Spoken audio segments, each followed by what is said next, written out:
2 o'clock. Let's call to order the Sparks City Council meeting of May 23rd, 2016 with a roll call, please. Mayor Martini. Here. Council members Ratty. Here. Lawson. Here. Smith. Here. Bybee. Here. Schmidt. Absent. City Attorney Adams. Here. City Manager Driscoll. Here. We have a quorum. Thank you. Okay, 1 second. Let me put my phone on vibrate just in case, kids. All right, let's go to opening ceremonies. We have invocation speaker, Pastor Pete Bossler from the Crosswinds Assembly of God. Welcome, Pastor. Thank you. Good to see you as always. Yes. Let's pray. Here we are again, Lord, needing your guidance, and nobody here has all the answers. But I remember your words that said, in the midst of many counselors, there's great wisdom. God, give us wisdom. Give this city wisdom. Give our mayor and all the city council members great knowledge and wisdom to, and maybe that's him on the phone there, to answer the questions, to make the plans, so that we can do your work in this city. Thank you for this city. Thank you for protecting our police and fire. Thank you for the law enforcement that we have and the school teachers. What a great city, and thank you, God, for your mighty blessings. In your name, amen. Amen. Thanks, Pastor. One thing, not one of us has all the answers, but between all of us, we got them all. Yeah. So, Miss Ratty, would you lead us in the pledge, please? Please join me. I pledge Allegiance to the flag of the United States of America and to the republic for which it stands, one nation, under God, indivisible, with liberty and justice for all.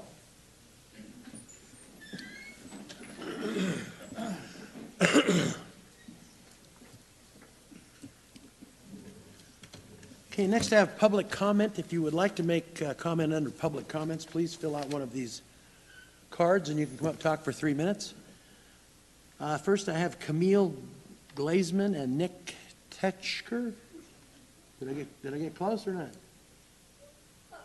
I got Camille right, didn't I? Almost. All right. They have 3 minutes between the both of you, so you don't both have 3 minutes. Okay.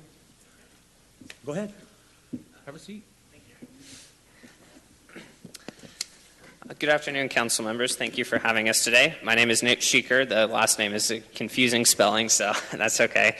And I'm Camille Glansman. And we are with the Community Foundation of Western Nevada, a local nonprofit charitable organization. Several months ago, I had the opportunity to give a presentation to the council about our online resource guide, Reno Youth Network. And we wanted to update you with our Youth Network initiative. So that's a community-wide project addressing the needs of youth who are homeless, aging out of the foster care system, or who may be runaways. And one of the new projects that we have is called Nevada Mentors, and Camille is going to speak a little bit more about that. Yes, thank you. So in many of our conversations with youth that maybe were living on the streets, were in foster care, one thing that they often expressed was that they would have appreciated having an adult in their life to be a role model. So someone to guide them, encourage them in their schooling or in their future. And so the Community Foundation really wanted to address this need. And we do not run programs at the Community Foundation, but we knew that many local organizations were running wonderful mentoring programs already. So we have collaborated with them in order to address their need for more mentors. Many of these organizations have lots of youth, young people that want to be paired with a mentor, but they have long waiting lists. There aren't enough mentors currently available to pair with these students. And so in order to address that, we created a website called nevadamentors.org. And this website lists all the local organizations. We currently have 10 listed. We assume that there will be more as we get the word out more about this resource. And potential mentors can go to the website. They can put in the information that they would like in a mentoring agency. So that's the age of the youth they would like to serve, maybe the time commitment, where they want to go to mentor. And they can be paired with the mentoring agency that's right for them. So many times someone is a potential volunteer. They know they want to be a mentor, but maybe they only know of one organization, and that's too big of a time commitment for them. They don't like the youth that are being served by that. It's not for them. And they don't realize there are other organizations. And so that is why we created Nevada Mentors, so that we don't lose those mentors before they can actually be paired with a youth. Thanks, Camille. And then I also wanted to present on one other update with the Community Foundation. So As you can see with our youth initiative, we're really addressing persistent community problems. And recently in February, we adopted our second community initiative, and this is addressing the needs of family caregivers who are unpaid to senior citizens. So whether it's an aging spouse, relative, other loved one, we're just starting that, and we will be doing a public convening process in the next few months so that we can really engage all of the residents in the community around the issue of family caregiving. So please stay tuned for future updates, and thank you very much for your time. Thank you. So question, now we have some questions, I'm sure. Question for me, are you looking for, and maybe I missed it in the conversation, I'm sorry if I did, are you looking for people to work for you to help mentor, or you have enough, too many? We face a shortage of mentors. So there are some mentoring agencies, some of the smaller ones who have plenty, but a lot of the larger mentoring organizations like Big Brothers Big Sisters, the Boys and Girls Club, they have massive waiting lists. So they can fluctuate anywhere between 100 to 200 who are on the waiting list. So there are families who have enrolled their child, they're doing the right thing, they're excited for it, but unfortunately they're told, well, you have to wait because we have a shortage of mentors. So who would people out there contact to become a mentor of any of these agencies? Well, with the website we have, Nevada Mentors, it streamlines the process so you can get the phone numbers, the contact information, everything that you would need if you want to be a mentor. And then you could also contact us at the Community Foundation if you would like a more detailed referral. So that's your website, www.nevadamentors. NevadaMentors.org, yes. Okay. Who else? That's, Charlene, go ahead. that's all I wanted. I wanted the website again. Thank you. Anyone else? Ron, go ahead. What's the minimum age to be a mentor? It depends on the organization. Many of them have an age limit of 18 or older if you are at the school site, and then some are community-based where you can take the youth elsewhere, take them to sports events or anything like that, and that's usually 21. What's the average age of the youth that you're trying to serve? They younger, teenagers, or they're younger than that, or the whole range?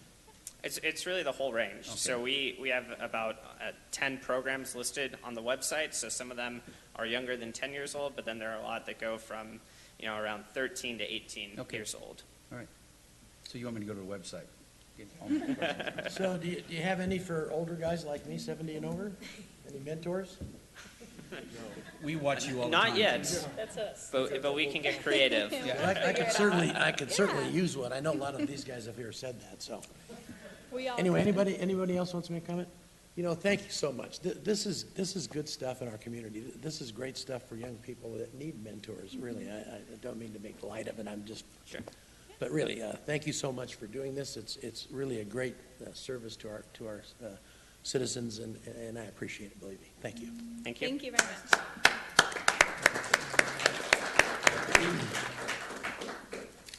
much. William Seward? Stewart, S-T-E-W-A-R-D, Mr. Mayor. Stewart. Okay. Good afternoon. For the record, William T. Stewart, Mr. Mayor, elected officials. A couple of things I wanted to bring to your attention. Public safety, as you were discussing this year's budget, police fire is a majority of your budget. We still have staffing levels that go back to 1980 so far as our police force is concerned. Having enough people on the streets to protect us. Also with the fire department, being able to go to ALS. REMSA is usually 20 to 30 minutes behind whenever there's a call so far as getting that patient to definitive care. That is something as a taxpayer, as a member of the city of Sparks, that I think is a very big concern. Hopefully you will address that. I know we have an election coming up. There might be new people sitting here in front of me. Hopefully that's something that's talked about very seriously. The REMSA issue, I've talked to, I actually left a message on Manager Driscoll's phone. I have not received a phone call back yet on that issue. Still waiting to find out about that. And then also, I know it's kind of interesting that this week is Emergency Medical Services Week. And that's something that when people need care, they need to get to the hospital as soon as possible. REMSA, with their staffing and their ability to get to a call, could be delayed. They have all kinds of other issues. That's something that hopefully you're looking into. The fire department, going to ALS, having those paramedics on the engine, I think is paramount. I think the city of Sparks now is the only area that does not have ALS within its jurisdiction. Hopefully that's something you can address as well. I know it's tough, money's tight, but I think the city is growing. More people moving into the city. We need to protect those people, and also the people that are going to be aging. Sorry, Mr. Mayor, for your age reference, I'll make reference to that as well. that's something that we need to take into account as well. So those are some of the things that I am concerned about, and I just hope that you'll address those going forward and look to the future as the city of Spark continues to sizzle. Thank you very much. Thanks, Mr. Stewart. Anyone else? Public comment? Okay, let's move on to number 5.1, approval of the agenda. Anybody want to take anything out of order? Okay, if not, looking for a motion to approve. Ms. Ratty? Have a second? Ms. Bybee? Second. We have a motion by Ms. Ratty, seconded by Ms. Bybee to approve the agenda as outlined by staff. Any further discussion? Seeing none, please vote. I'm trying. There we go. Passes unanimously. Thank you. Let's move on to number 6.1, consideration and possible approval of the minutes of the Sparks City Council current, let me say that again, Sparks City Council concurrent meeting with the Reno City Council and the Washoe Board of Commissioners, meeting on May 2nd, 2016, and the regular Sparks City Council meeting on May 9th, 2016. Any omissions, deletions, or corrections? Mr. Smith? Move to approve. A second? Ms. Bybee? Second. Moved by Mr. Smith, seconded by Ms. Bybee to approve agenda item 6.1, which is the meeting minutes of the concurrent meeting of May 2nd and the regular meeting of the Sparks City Council on May 9th, 2016. Any further discussion? Seeing none, please vote.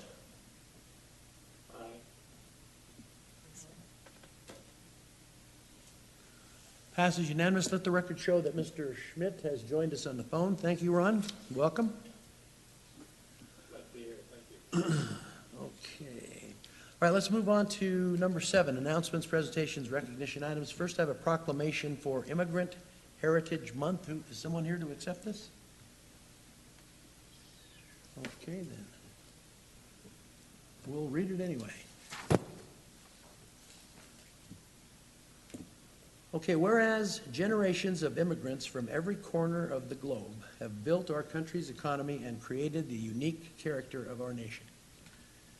And whereas immigrants continue to grow businesses, innovate, strengthen our economy, and create American jobs in Sparks, Nevada. And whereas immigrants have provided the United States with the unique social and cultural influence fundamentally enriching the extraordinary character of our nation.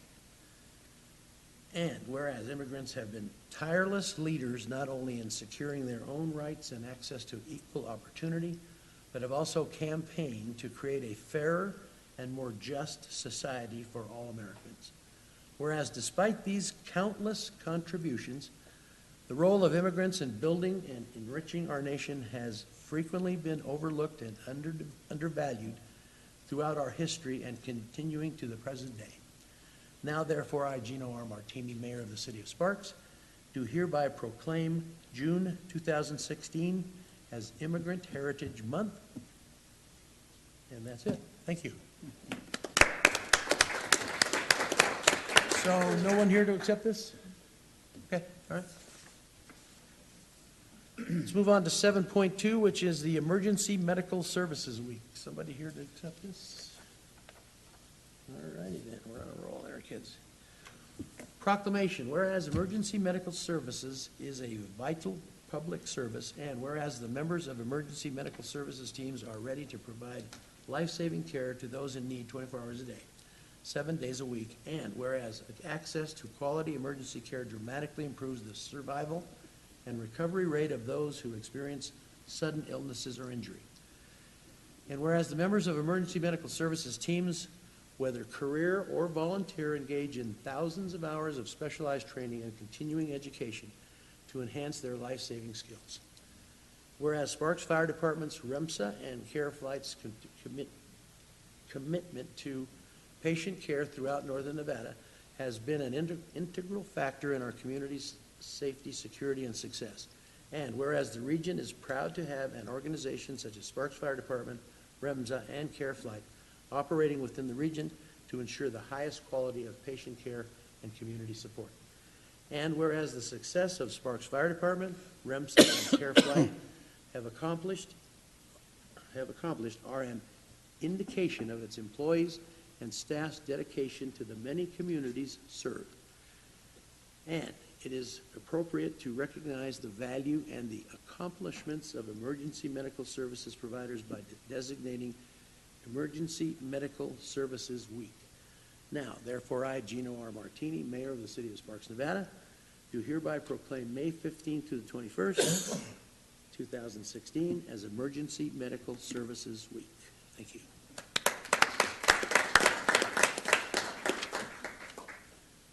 Okay. Okay, let's go to number 8, consent items. Anybody want to pull a consent item?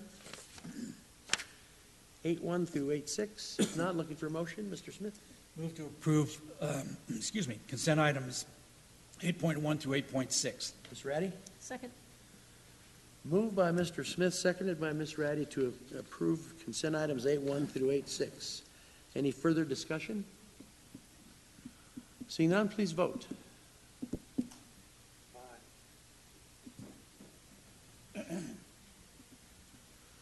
Passes unanimously. Mr. Smith is an aye. Schmidt is an aye. Okay.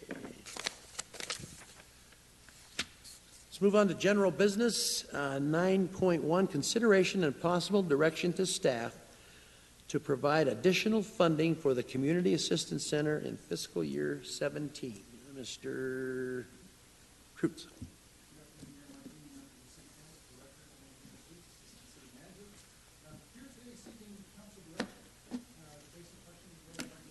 Additional funding for homeless services in our community.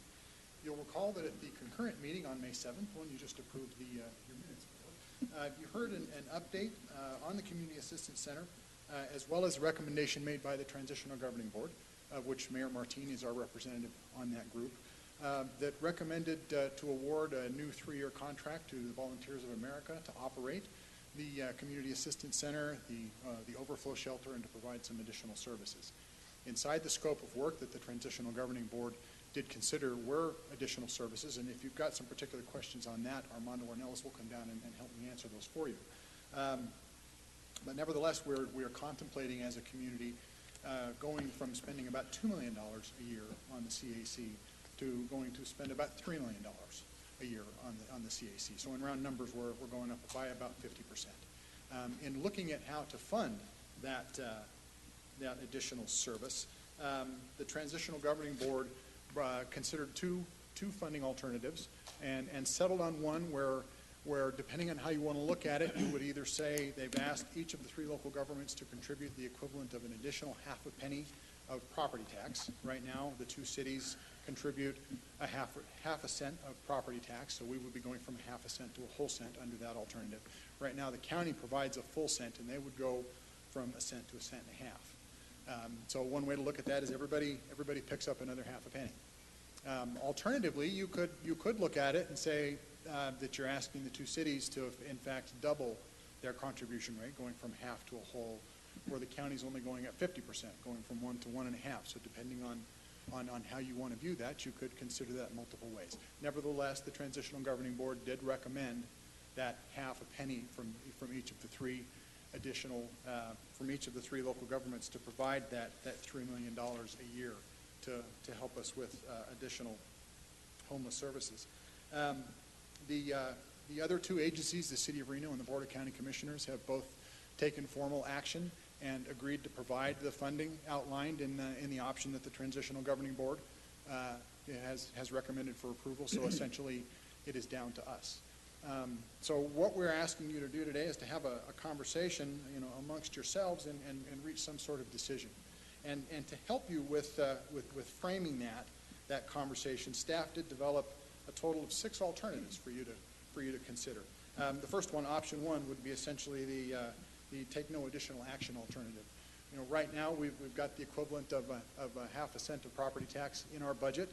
So if you select option 1 or you take no action, that's the funding that we would put forward. It's something in the range of about $130,000.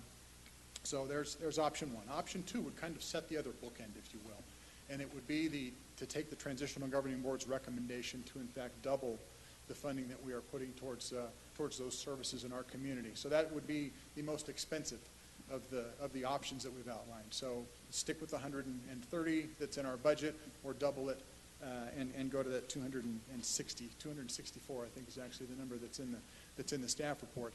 And then, to help facilitate that, if you want to provide some additional funding, but don't necessarily want to bite off an additional $130,000, we've outlined an additional 4 alternatives. Be happy to get into any of the details there if you so want. I'll hold off on that now.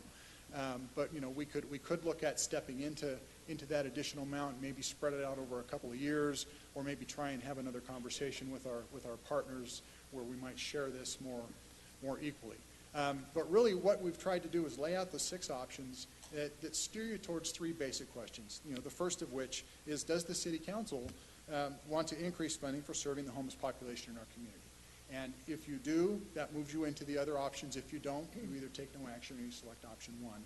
Then, if you, presuming, just so that we can get through the questions I've laid out for you to discuss, if you do want to provide some additional funding, then we get into what level do you want to fund? Do you want to go as far as what the Transitional Governing Board has recommended?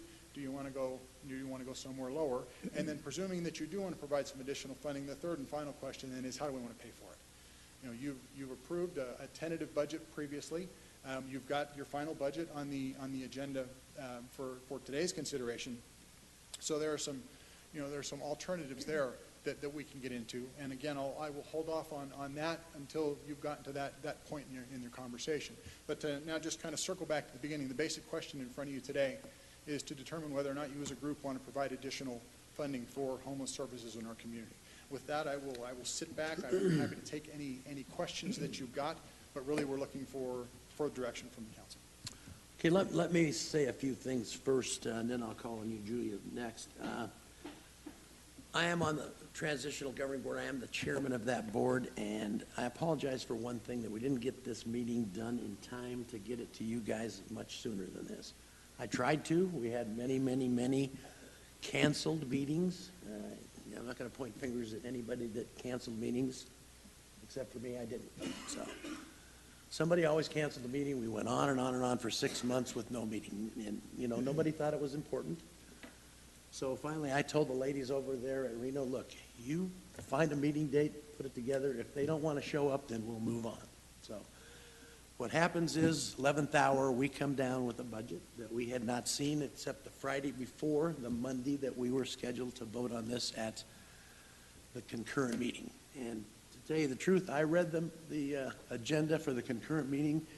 Didn't look like to me there was anything in there that would allow us to vote on that particular budget. And there was not. Exactly. So wasn't too worried about it. All I thought we were going to do at the concurrent meeting was discuss what was in the budget, why they wanted to do it, so on and so forth. Like I said, we had only seen it the Friday before the Monday that they wanted to vote on it. So obviously Reno and the county thought different, that they were going to vote on it at that particular meeting. I don't see how they could have, because their council people and commissioners had not had a chance to go over that budget or find out what it was for. So my thoughts were, we'll bring it back, we'll approve the budget, bring it back to the council, let us discuss it, and we will make a decision here. So that's where we're at. And again, I apologize. This should have been in the past. This item has come to us a lot earlier in the budget process, so we had time to discuss it in the budget process before we had to vote on it and before we knew what was in it. So that's where we're at today. Reno and the county looked it over, approved their portion, so now it's up to us. I'm not putting any pressure on anybody. I've always stated, and I will say it again, I always thought Sparks needed to put a little more into the homeless problem. We never thought we had a homeless problem, but all of a sudden in 2 weeks, we got a homeless problem. I've never had more people call me about homeless problems. So we have a homeless problem, whether you believe so or not. So if you want to, you can blame me for this coming here, but I thought we needed to do a little bit more than we had. That's my thought. So let's discuss it. Julia. It would be helpful for me, I did read the minutes and watch the meeting, but I would like to just hear a brief synopsis of what the increase in services are. I think there are probably people in the audience who would love to hear what exactly is it that we're getting for this money, and then specifically where are we on the overflow shelter as that ties to some other things we're trying to accomplish here in the city. One other statement I might make too, Armando is the representative for our staff, he was kind of completely cut out of this particular thing, the budget and what was going on, too. Why? I don't know. We have not gotten to the bottom of that yet, so I just thought I'd mention that. This is not Armando's fault. Thank you, Mayor Martini. Members of the council, and Julie, your question.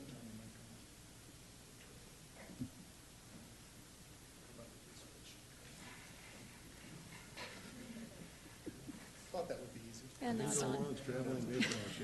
I think I made it hard. Oh, they turn it on. Armando Ornelas, Assistant Community Services Director. Councilwoman Ratty, I think the difference in the two budgets is about $600,000. And really the bulk of that cost is that they have folded in the cost of operating the overflow shelter into this contract. And so previously those costs were borne outside of the contract, and it was almost fundraising on a piecemeal basis to cover those costs. In addition, they're proposing under the scope of services to hire housing and employment specialists to help work with clientele at the shelter.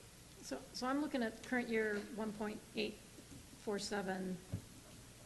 The recommended is 3.02. So I'm seeing about 1.2 million increase. Yeah, But 600 of that was we were already expending. We were just expending it someplace well, else. it wasn't $600,000. I think the order of magnitude for the overflow shelter costs were significantly less than $600,000, but they're the bulk of that. The proposal that was submitted by Volunteers of America to operate the shelter was for about $2.6 million. And so the proposed increases in funding go above and beyond the $2.6 million and basically provide some room for additional services. And frankly, the reality is that the overflow shelter hasn't been found yet. So in fact, they don't know what that's going to really cost.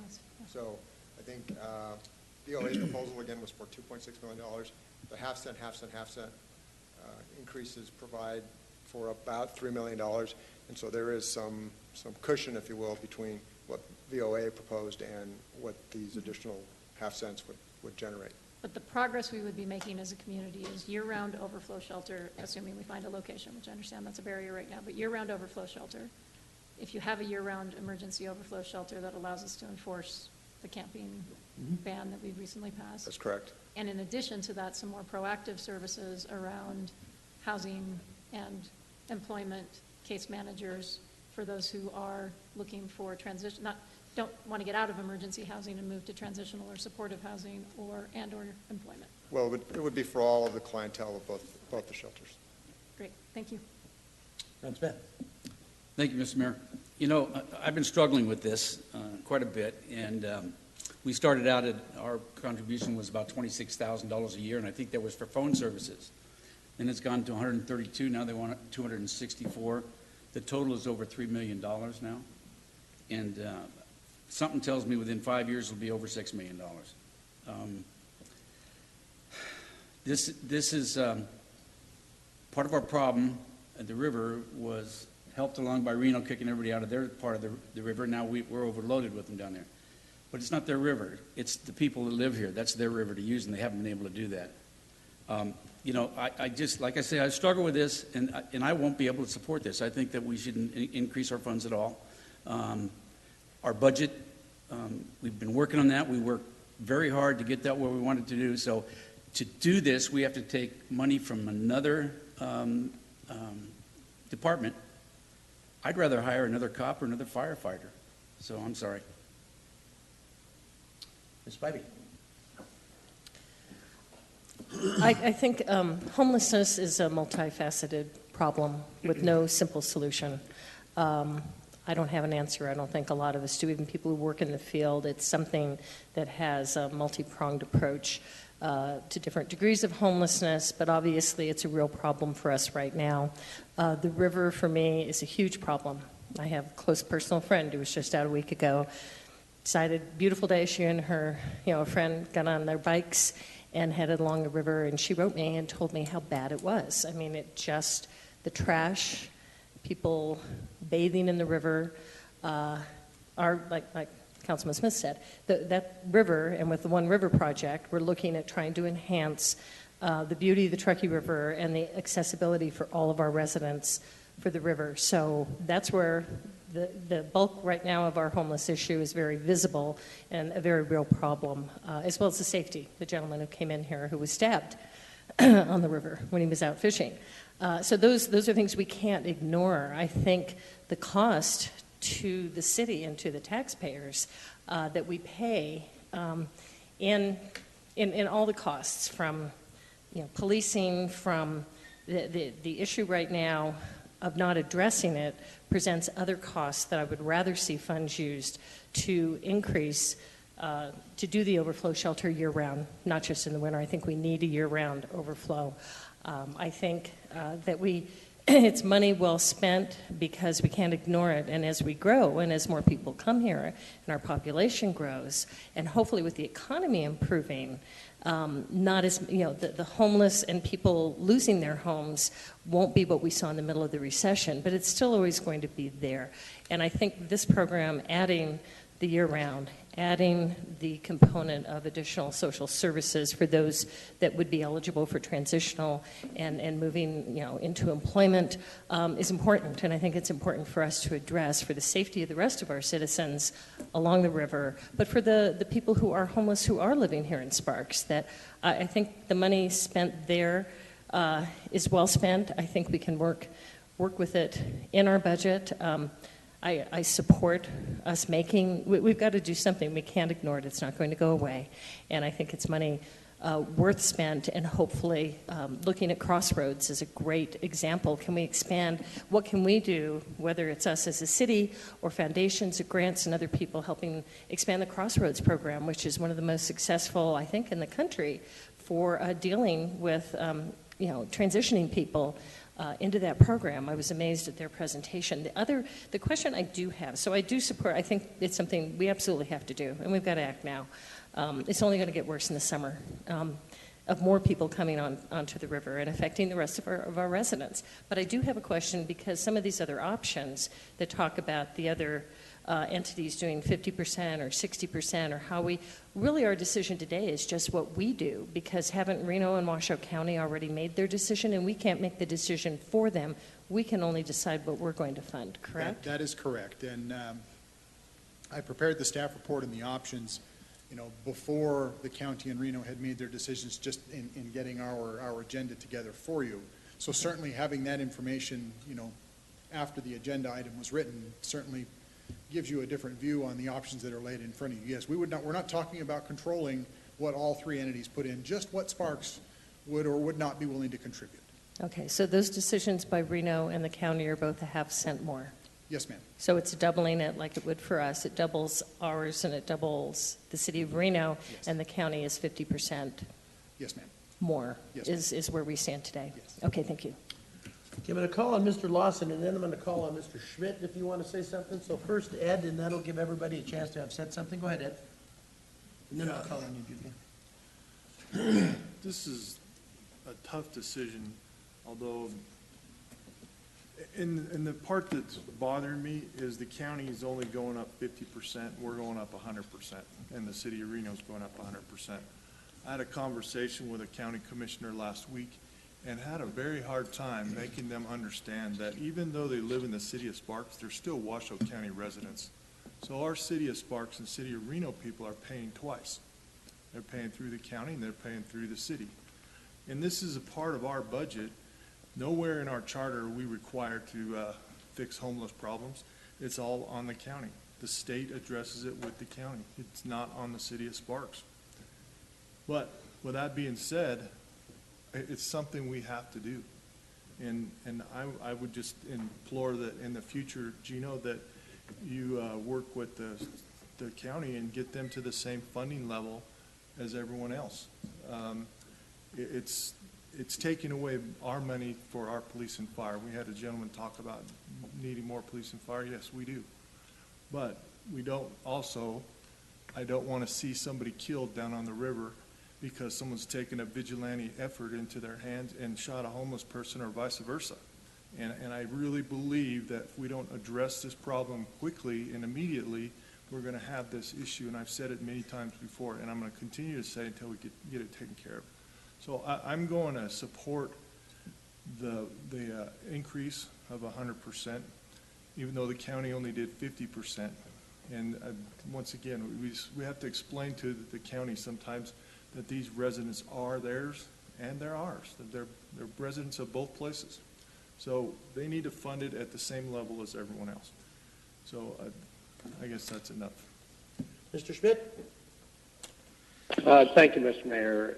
I'm going to follow up with those questions. That was the math just not working out here with the county not putting in the same amount.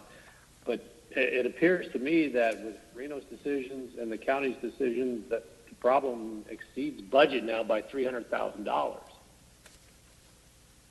It's true. Is that not correct?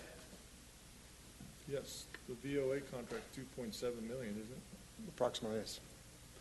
Yes, And with the, even if you kept Sparks out of the whole thing, any increase at all, you've already collected 2.9. yes, sir, that's correct. So we have a budget of an item that we're asking for 2.66 million, and we're already at 2.9, and we're asking for another increase. Yeah, yes, sir, they are, the way the funding came about with the option B where everybody added a half a penny, it came to that $3 million number. My understanding is the Transitional Governing Board liked that because it provided a little bit of a cushion or a buffer, if you will, compared against the proposed budget with VOA, so that if they came across additional expenditures, say for that, for the overflow shelter, that there would be some pre-identified budget authority to lean on to make that happen. But wouldn't every department in the city like to have that? You know, have a 10% cushion to do what you want with? Yes, sir. I think I can speak for this whole thing. The way I look at this is all being slammed down. As the mayor's opening statement is that there was no communication here. That was all slammed down to go ahead and get to go ahead and raise additional revenue for a project without anybody actually taking a look at it. We're actually able to take a look at it now because, you know, attorney stood up and said, you can't vote on this thing. That needs to go to the councils to take a look at before you go and do anything. So, and then I'm, you know, we're sitting here with a flood control project in which people are saying that flood control is Sparks' problem, so we're not going to help resolve that issue.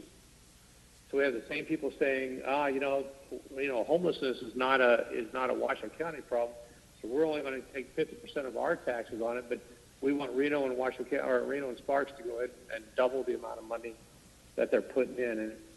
And for me, I've got 25 years with this. 25 years ago, I sat on the Washoe County Human Services Advisory Board, in which we were presented a 10-year plan to end homelessness if we would fund that plan.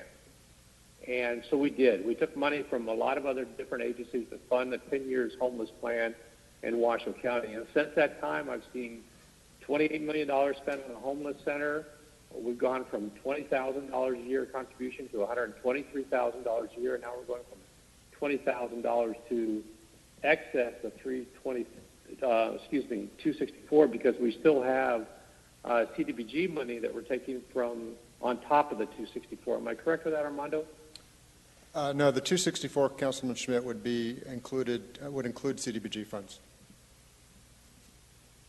Okay, so that's not 1% is generating 264?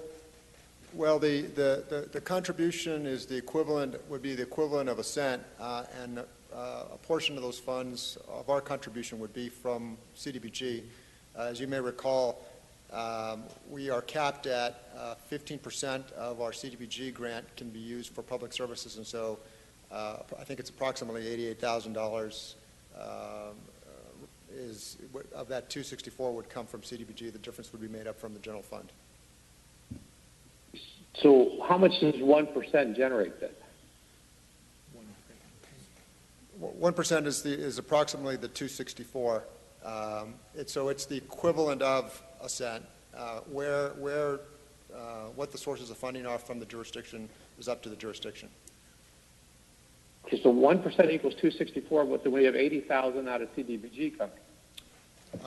Well, of that 264, our contribution, approximately 88,000 would be from CDBG. The balance of the 264 would be from the general fund.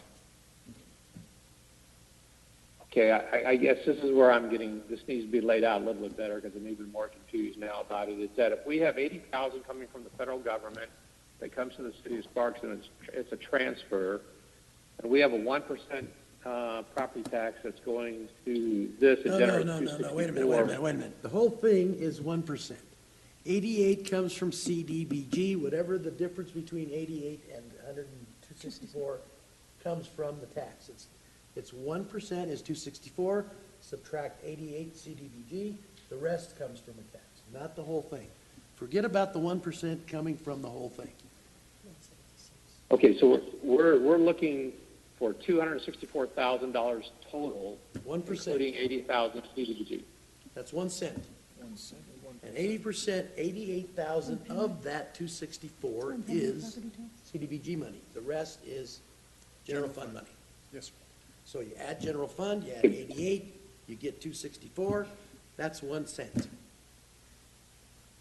Equals 1 cent. But the 80,000 comes from the federal government, not the property tax. Exactly. The point is, we're giving $264,000. That is 1 cent. And if you add the CDGB money, which is 88, and what's 88? 264 minus 88, what's that? 176. Yeah. 176 comes from the general fund, 88 comes from CDGB. That equals 1 cent of taxes, which is the total. Okay. Am I wrong? All right, because that's not the way I understood staff said it, so thank you very much. Is that it, Ron? Yes, thank you. Okay. One other thing that I would like to say before I let Julia talk is, as I looked at this thing when I first got it on Friday, it was pretty quick, looked over it pretty quick. My thought about what was coming down here was, over the past years, I don't think that Sparks had enough skin in the game.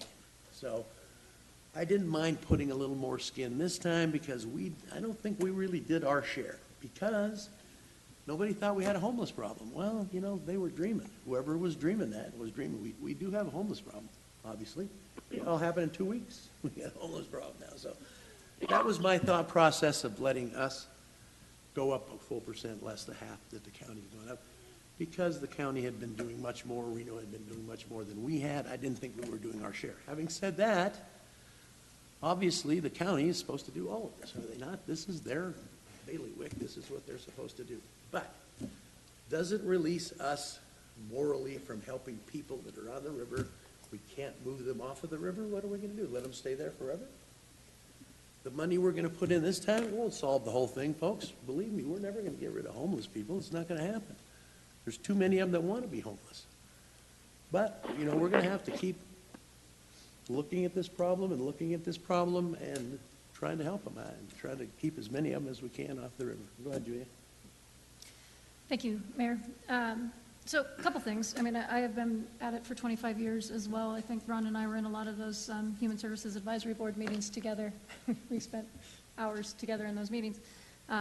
And there has been a change in thinking, so I just want to make sure that that's on the record from the plans to end homelessness to an understanding that there is a percentage of the population, the homeless population, that is very difficult to rehouse. And the best thinking nationally on that right now is somewhere between 4 to 6%. So 4 to 6% of that population is likely not a population that we can rehouse. But that does mean that 94% likely is. And in our community, we have been penny wise and pound foolish on this issue. We're not putting enough money on the front end, and as Ms. Bybee said, that becomes very expensive in law enforcement, jail, hospital rooms, hospital emergency rooms on the back end. So I like this step as a step forward for us to get towards being more proactive, agree with what the mayor has just said.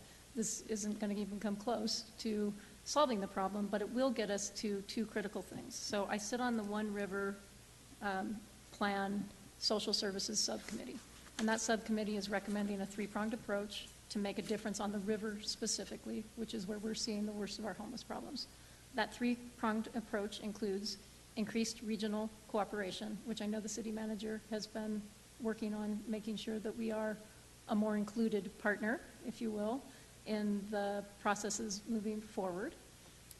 That solves that issue of us just pushing people back and forth across an arbitrary boundary that is the Reno-Sparks border on the river.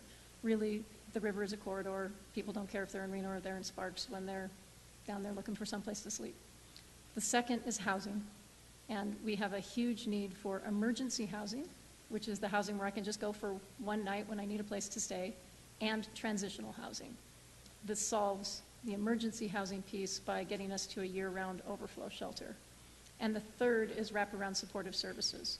And the wraparound supportive services are the things that help people stay in transitional housing that include employment, substance abuse treatment, mental health treatment. This gets us a small step there with the case manager working on employment.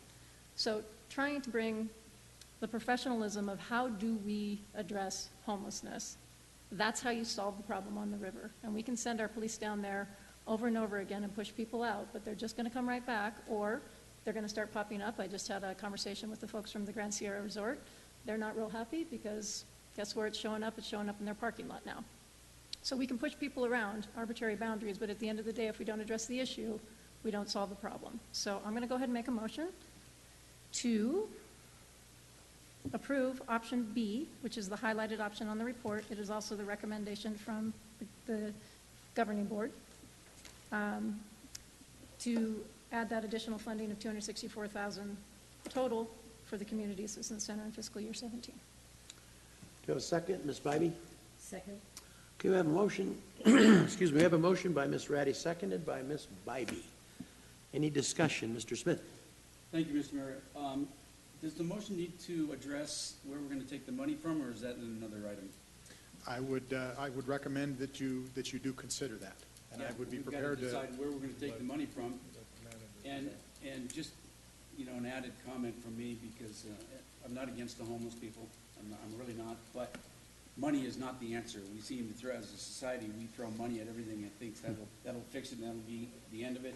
It won't fix it. It won't be the end of it, I guarantee it. So can we, maybe a legal question, Chad, can we approve this and then go back and do another discussion on where we want to take it from? Well, you know, as I read the agenda item, it just says possible direction to staff to provide additional funding for the Community Assistance Center. To me, that tells you,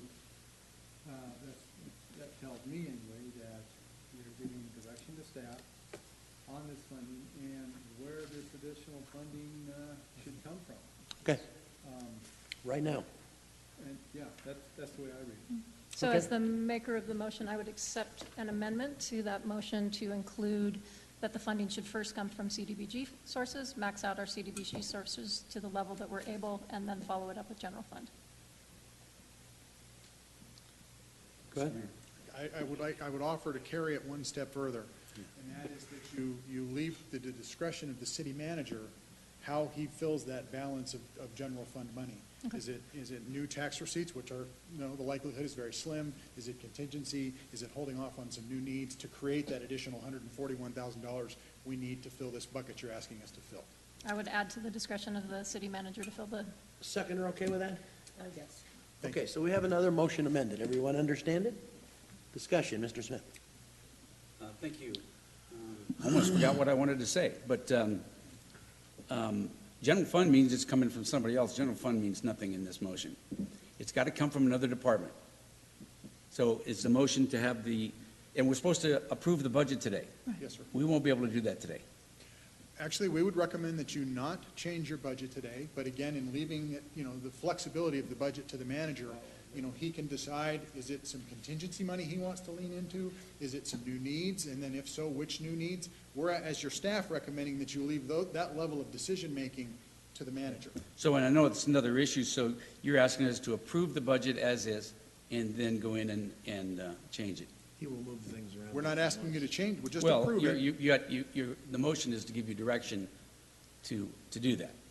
And so let's say, for example, let's say that the manager, you were to approve that, and the manager hypothetically were to want to look at new needs. He would go into those new positions which you have recently approved, which are funded fully starting July 1, and he would perhaps pick 3 or 4 of those positions and push the start date down the road far enough into the fiscal year to create that budget authority to provide for homeless. That's one, hypothetical way he would do that. It would not change the budget at all. Similarly, he could go to the contingency budget and take it from there. Okay. And part of my objection to this is we start working on 2017 budget last year in November. We usually start meeting. And we struggle with it every year. We cut out things we can't afford. And then after the process is done, we come in and they want to double our commitment. I'm not saying we shouldn't do it next year. I'm just saying we shouldn't do it this year because we've already been there. Thank you.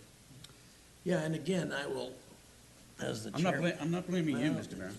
I was the chairman, okay? So I will take that hit. We should have got the meeting done sooner, and we didn't, and I will take that hit. I didn't push it hard enough, and I should have pushed it harder, and if I'm chairman next year, we'll push it a lot harder. So you will amend the motion, right? Yes, I had a couple comments. Go ahead. Okay.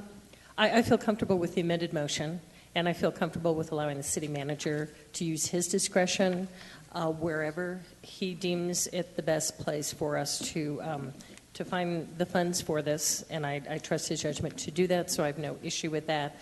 I do want to go on the record that I, too, do not feel that Washoe County is doing as heavy a lift on this as we are, and that by doubling Reno and Sparks' contribution and Washoe going in 50%, I'm not happy with that. So they've already passed it.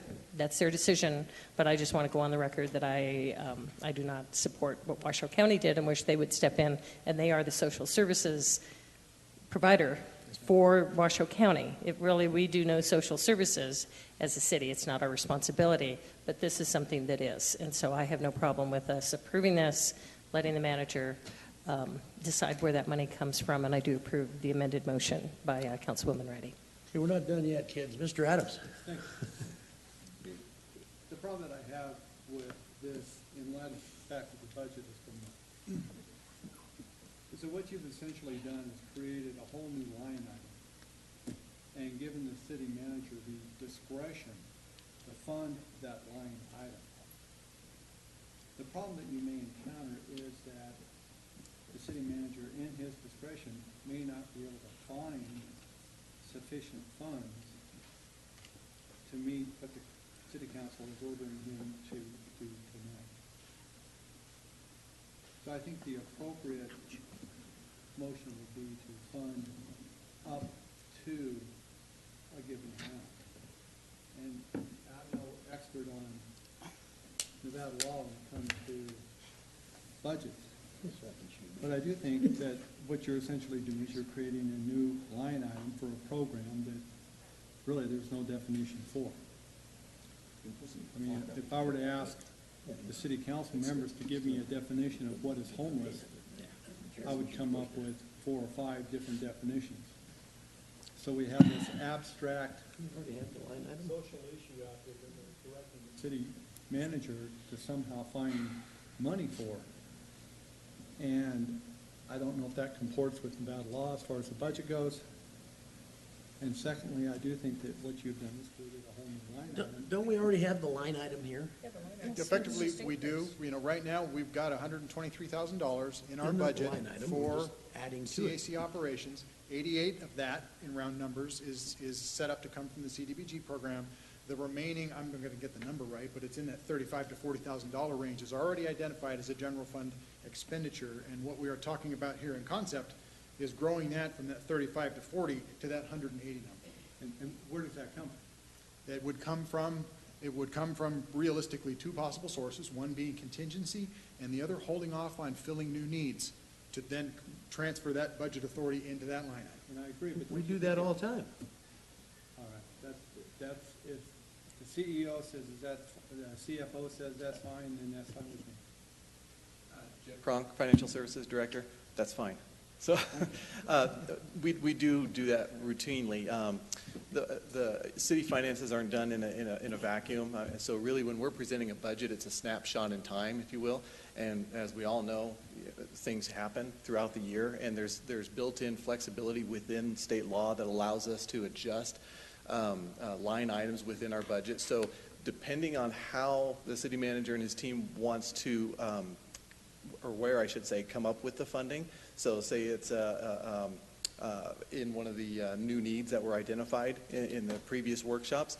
And if there's not enough budget authority in the line item that we have already established, we will bring a budget amendment sometime during the fiscal year. If it's a situation where we want to pay for it using contingency funds, that that has to be approved by the city council. So again, that would be another action that would be taken sometime during the fiscal year, should the budget authority not be there at the time. So a lot of these aren't decisions that have to be made today or at the time you're filing the final budget, because of that built-in flexibility within state law to allow you to amend your budget if it's necessary. And it may not be necessary, kind of depending on where those the funding sources are identified. Does that make any sense? Let's move along. Ms. Rad, did you have something? I was basically going to say the same thing, that we did the same exact thing last year with the staff increases that came after we closed our bargaining after the budget process. We gave the city manager discretion to be able to figure it out between vacancies, new needs, ending fund balance, whatever we needed to do to get it done. Okay, we have a motion on the floor. Go ahead, sir. I'd like to make one more statement, and that is there's going to be an associated interlocal agreement that staff will bring forward to you in the next 30 to 45 days that actually serves as the agreement between the three local governments and VOA for operation of the Community Assistance Center. That is a separate action, that today's action impacts how that's going to look. Just so you know, that's going to be a follow-up item we will carry forward. Okay. And I wanted to follow up too. A previous comment was, I believe it's Ms. Randy was saying to maximize the CDBG funding. It already is maximized in the current budget, so any additional funding would have to come out of the general fund. Yeah, I just said it that way because it's 88,000 is a round number, so whatever that 15% of our award is. It's also 105,000. It's 105,000. Yeah, 105. You got me on the edge of my seat here. Would you let us vote, please, before you lose the whole thing here, pal? Okay, we have a motion on the floor. Everyone understand the motion? Any more discussion? Seeing none, please vote.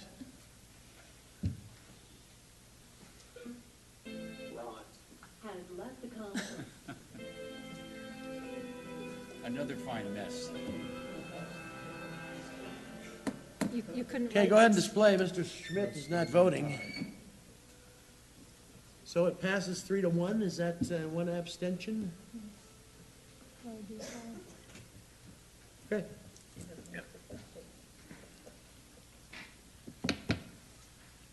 My goodness.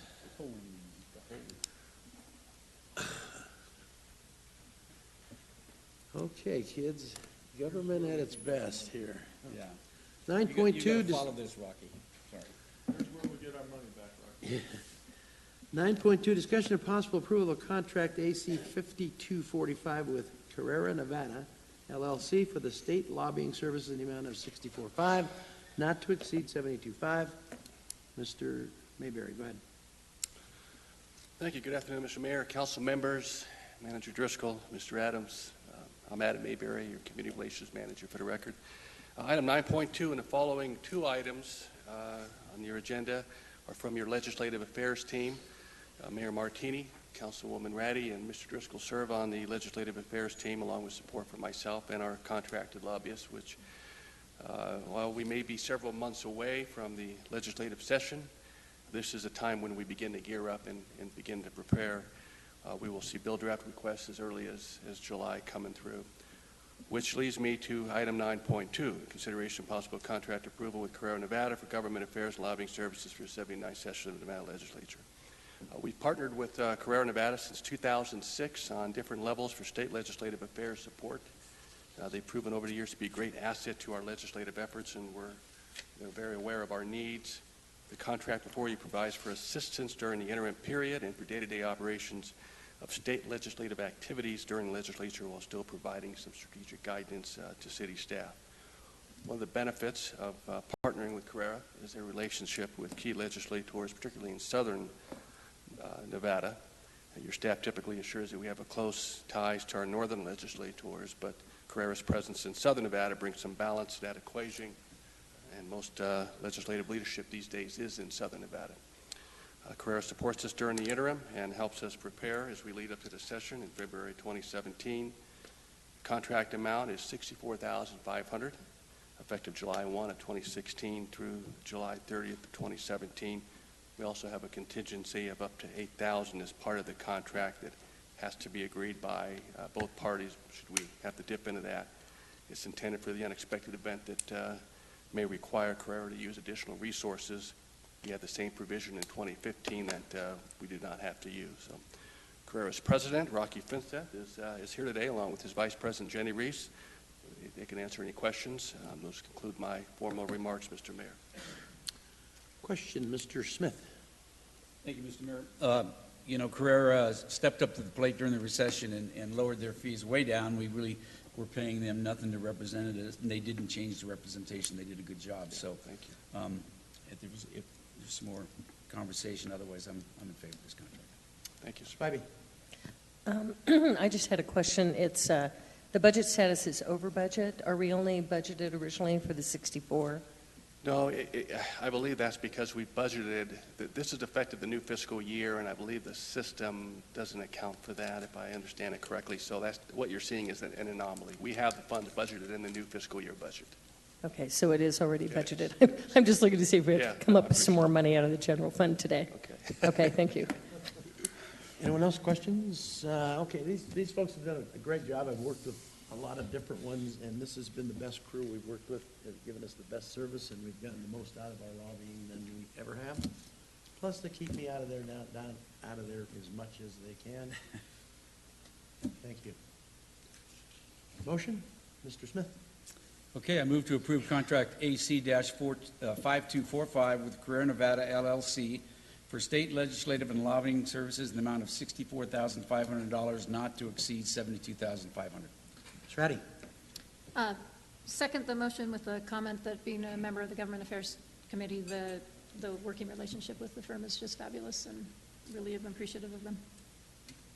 Okay, we have a motion by Mr. Smith, seconded by Ms. Ratty to approve contract with Carrera Nevada. Any further discussion? Seeing none, please vote. Mr. Smith is back, Schmidt is back, so it's unanimous, including Mr. Schmidt. Okay, let's move on. Discussion and possible approval of 2016-17 Nevada State Legislative Platform. Mr. Mayberry. Okay, thank you, Mr. Mayor. Adam Mayberry for the record again. Item 9.3 is adoption of the 2016-17 City of Sparks Legislative Platform. The platform represents the foundation of our advocacy strategy. The document has been in use for some time now, with minor adjustments along the way. Your legislative team again reviewed the platform last month, made no recommendation or no recommended changes from the last legislative cycle. It has served us well and used as a tool when identifying a particular position to take on legislation that may or may not be in the interest of our residents. 13 categories ranging from local government finance, redevelopment, economic development, public safety, regional planning, all identify very high-level policy positions. In most cases, the platform addresses most legislative measures. In cases when it doesn't, your legislative team convenes and collectively identifies the best action to take representing our citizens. Concludes my remarks, Mr. Mayor. Questions? Ms. Bybee. Go ahead. Okay. I'd like to move to approve the state legislative platform for the 2017 session. A second, Mr. Smith. I'll second with a comment, please. Okay. This doesn't affect our BDR in any way. This is just what we support through the League of Cities. I'll be happy to address that in item 9.4. Okay. The short answer is no. Okay. That's it. Okay, we have a motion by Ms. Bybee, seconded by Mr. Smith. Gina? To approve. Got a comment too? Mr. Addy. Thank you. I do feel the need this year to say, so the platform does their service very well. I think it reflects generally the thinking of the council as a whole. There are a handful of things in there that it does not reflect my thinking. But because it does reflect this council well as a whole, it is the right platform for the city of Sparks. So I just wanted to go on record with that this year. What are you getting to? Yeah, exactly. Just saying. And I think it has been a good tool for the conversation, so. Thank you. I think she's saying we're not liberal enough. Perhaps. Perhaps. Maybe we're. A little too conservative? So I'll be supporting the platform because I think it serves the city, It's a little too conservative for you then, maybe. perhaps. Any other questions? All in favor, or please vote.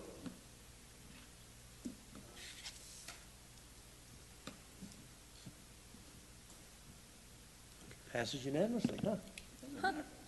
Go figure. Okay, 9.4, discussion and possible action on a potential concept for the City of Sparks bill draft request for 79th session of the Nevada Legislature. Mr. Mayberry. Thank you, Mr. Mayor. Adam Mayberry for the record again. Item 9.4 provides an opportunity for this body to discuss any potential concept for a bill draft request for the city of Sparks. This background, by law, our city, based on its population, is entitled to deliver one bill draft request to the legislature due by September 1st, 2016.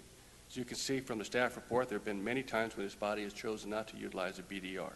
There's always an opportunity to work with a legislator or a committee after September 1 should an issue arise. As you know, the Sparks Charter Committee will identify and work with a legislator for its recommended changes to the city's charter on ward-only voting and municipal judge requirements. Again, that's the Sparks City Charter BDR. The Nevada League of Cities and Municipalities, which Mayor Martini serves on the board and as an officer, is well underway in having this same discussion that we're having on a potential BDR topic for 5 of their BDRs. They get 5. There's also a lot of discussion among local governments on property tax reform, whether it's raising the cap or eliminating the secondary formula or addressing depreciation upon a sale of a home. Our Finance Director, Jeff Kronk, is involved with that discussion as well with his peers throughout the state.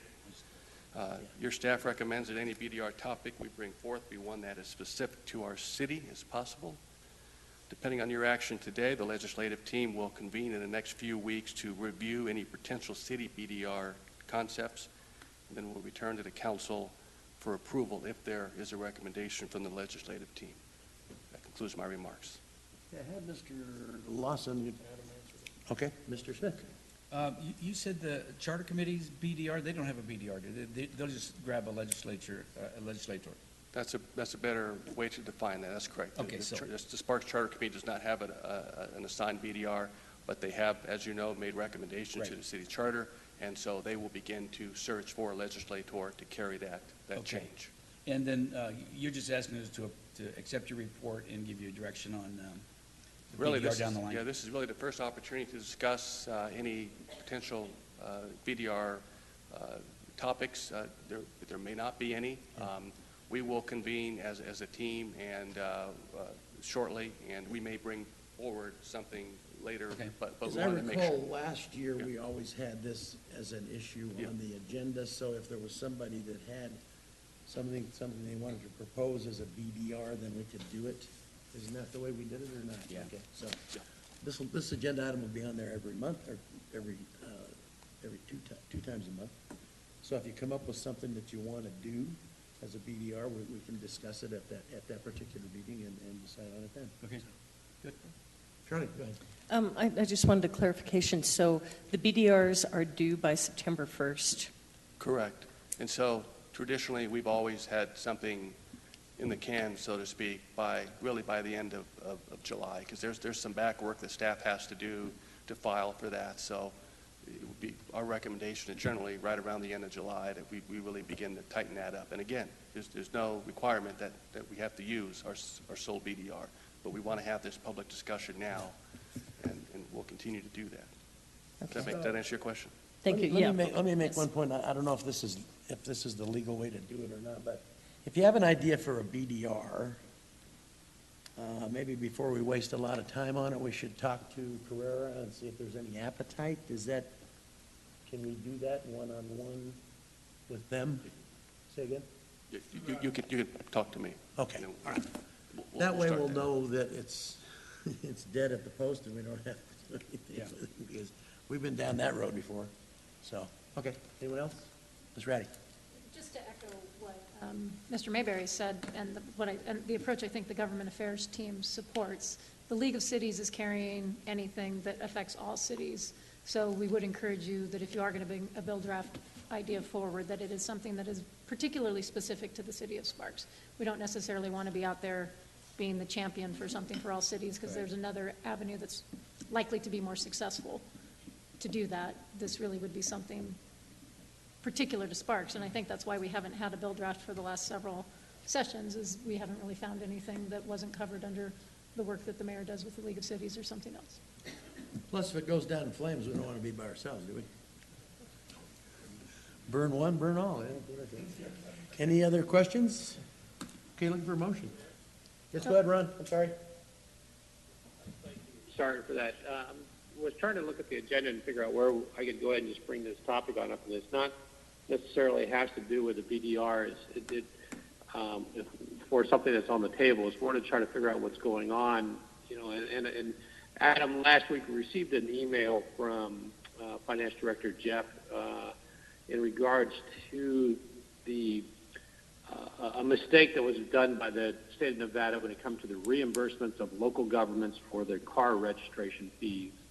And in that, it said that in the email that the state of Nevada is not going to try to recover any of those fees from the local government, even though there's a 2-year window that they could actually do that. And at first glance, the email is that this is a great gift from the state, but probably my common sense tells you that something's going to come up in the legislation in which those probably hundreds of millions of dollars is going to be finding its way back into the state's pocket. Is there any way to start trying to figure out with our lobbyist team and everything else? Is there something coming down the road that we would have to worry about with that?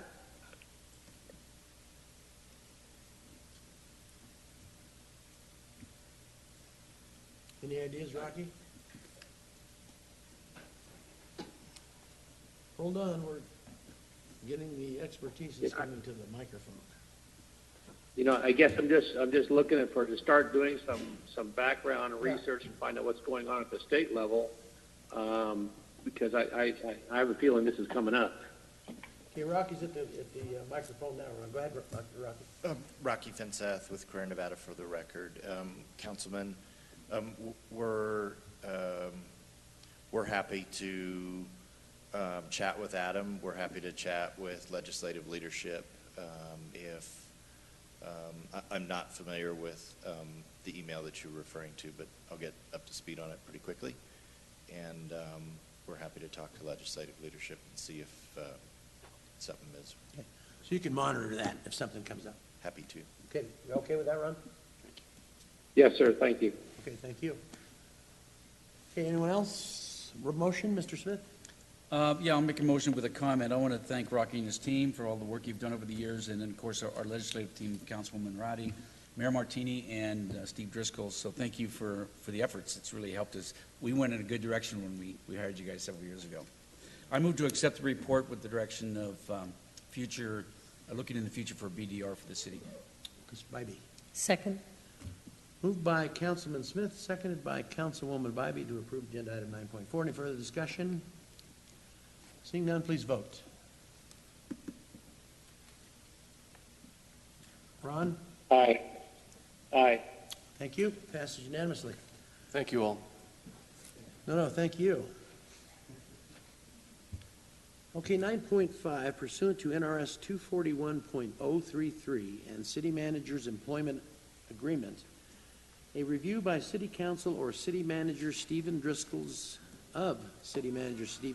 performance as City Manager, including character and professional competence as it relates to his performance as City Manager, discuss and possible approval of an extension of his employment agreement through June 30th, 2017, and consideration and possible approval of a salary adjustment. Go ahead, Mindy. Good afternoon, Mindy Falk, Human Resources Manager for the record. This agenda item is 2 pieces. The first one is the performance feedback. I asked each of the council members and the mayor to fill out a form and give us information on the city manager's performance, and you guys completed it, sent it back, and the report that was submitted is the compilation of everybody's comments. So does anybody have any questions about the feedback portion of this agenda item? Questions about the feedback? Okay, go ahead. So the second piece of it is whether or not the council would like to extend Mr. Driscoll's, his employment agreement for one more year, and then also the salary you would like to pay him for the second year. And this is for fiscal year 17. Well, I guess it's it does say a mutually agreed upon amount. I was going to say, we just found the money for the. So I could cut it, the only one homeless person is true. It does say mutually agreed upon. He can say no to. Yeah, gotcha. I'd like to point out that Mr. Driscoll did not take the 2% COLA that the department heads got last year and is not scheduled to get the 2% COLA that they're getting this year. What have we done for the rest of the folks? I can't So remember. they got 2 in July of 2016, and they're getting 2% in July of 2015, and 2% in July of 2016. So 4% total. So actually, he did not take the 2. He did not. So if we could give him this 2 and the other 2, if we wanted to, it's up to us. Okay. It's up to you. Discussions? Anybody have any comments? As far as performance, outstanding, which I have to say is because I recommended him for hiring, so I believe he's very, very competent. No, he's very, very competent. We didn't miss a beat. We had a good city manager. You were his assistant, and I'm thoroughly convinced he was great because you were great. So you bolstered him up, and Steve, you've done a terrific job. I've had nothing but good things to say. Whenever I ask, we get things done. We work together very, very well. I enjoy working with you. I'm telling you, a consummate professional, and which helps me because I'm not. So you keep me on the straight and narrow, which is I thoroughly appreciate. So, anyone else have comments about the performance? Mr. Smith.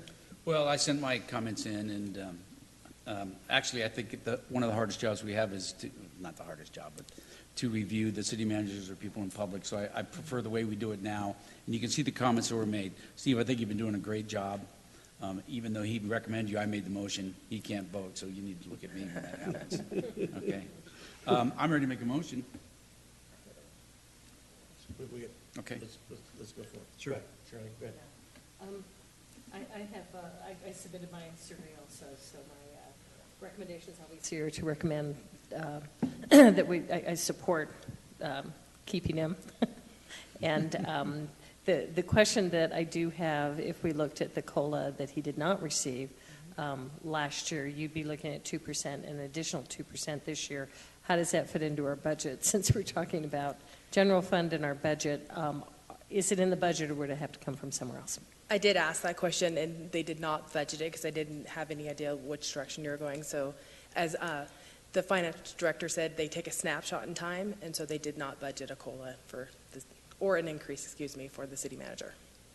Okay, so we'd have to consider if we wanted even the 2% and not both of them, we'd have to find a place in the budget to fund that. Correct. I can tell you the amount if you want, if it's yeah. 2 or 4. So it's $3,800 for 2%, and it's $7,600 if it's 4%. Okay, anyone else? Ron Schmidt? I'm okay, thank you, Mayor. Okay. Anyone else? Okay, anyone want to try a motion? Mr. Smith? This, to renew your contract, it's for years 17 and 18, right? We're a year ahead. Right. It's a one-year contract. Correct. You're already contracted to July of 17. July of 16. So this will start July 1st of 16 to June 30th of 17. Okay, I move to renew the city manager's employment agreement and make an adjustment to the city manager's salary as mutually agreed to with the council and the city manager of 4%. Go a second. Ms. Ratty? Second with a question or maybe a confirmation. I just want to make sure, so that 4% then makes it consistent with everybody else? Correct. Okay, thank you. Okay, we have a motion by Mr. Smith, seconded by Ms. Ratty. Everyone understand the motion? Any further discussion? Seeing none, please vote. Yes.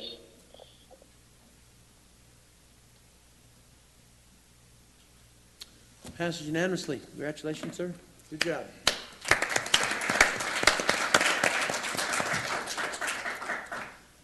Mr. Mayor, if I might. You may. Steve Driscoll, City Manager for another year for the record. It's a great pleasure working for the mayor and this council. The staff that we have put together with your approvals and the ones that I inherited as well as the ones that I've brought in are really doing a tremendous job. When we work regionally, we're definitely the leaders in almost every one of those situations. We're able to get outside the box. We're still being asked to work efficiently and effectively with far less resources than we had 10 years ago, and that's not going to go away. And so it's a great pleasure to have your support in being able to lead this work team, and I look forward to doing more good work on your behalf for the next year. Okay, before we move on, is there any problem with the council if we do 11-1 and 11-2? I see there's people out here maybe waiting to leave. The budget might take a few minutes for us to do. Is there any problem if we take 11-1 and 11-2 and then come back to those? Any problem? All right. Let's go on to planning and zoning 11.1, public hearing consideration of and possible action on a request for tentative approval of an amendment to the Spanish Springs Town Center Handbook. Who's doing this? See, I caught somebody off guard. Sorry.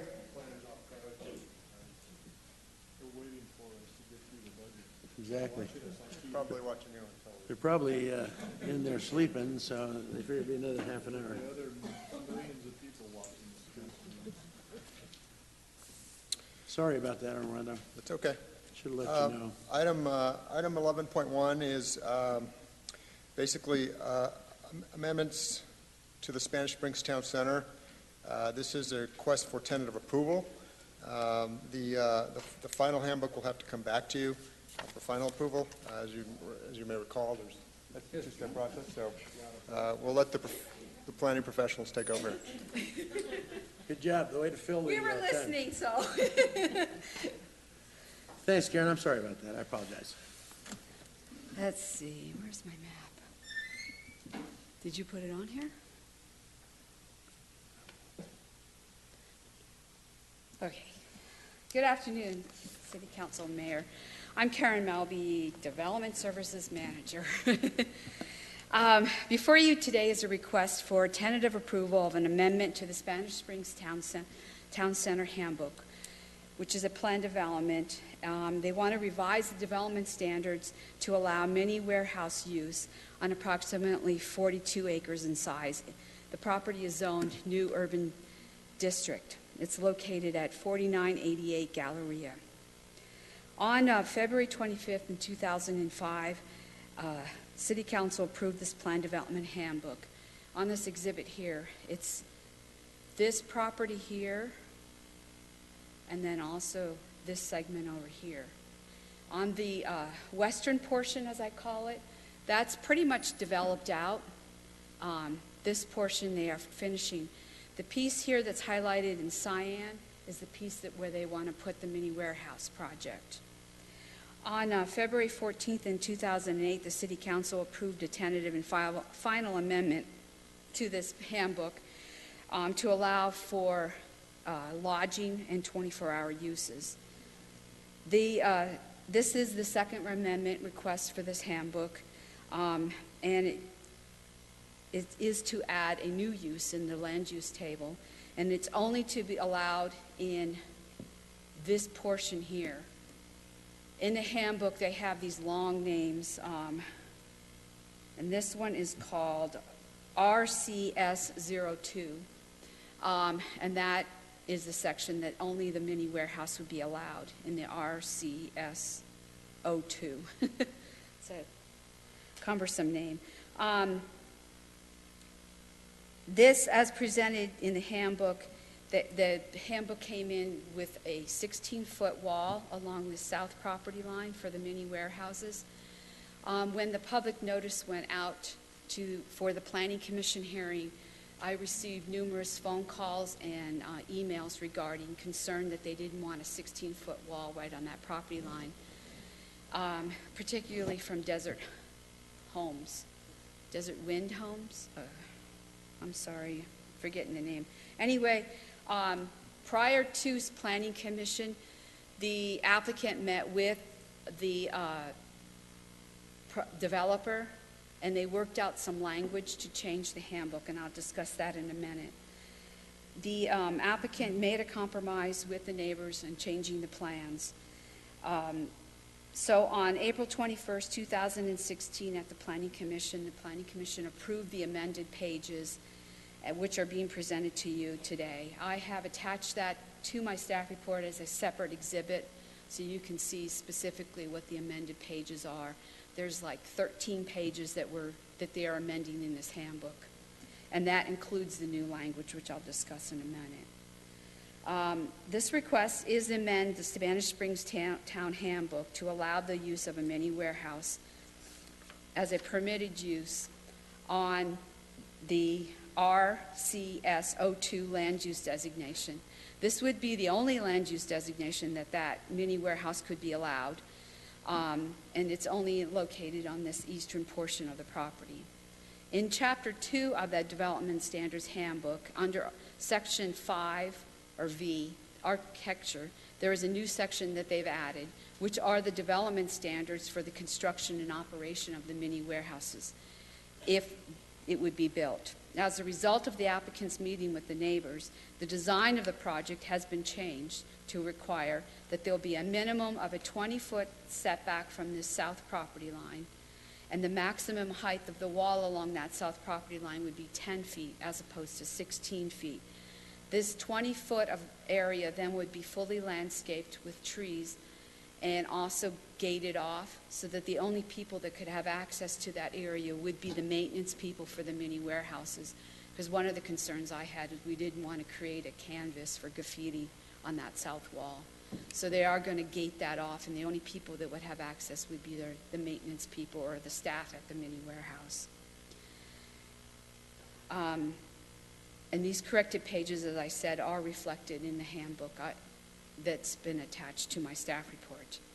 Based on the PD findings, this amendment is to allow a new use, which is a mini warehouse, and establish the development standards for this use. This amendment is consistent with the purpose of the handbook.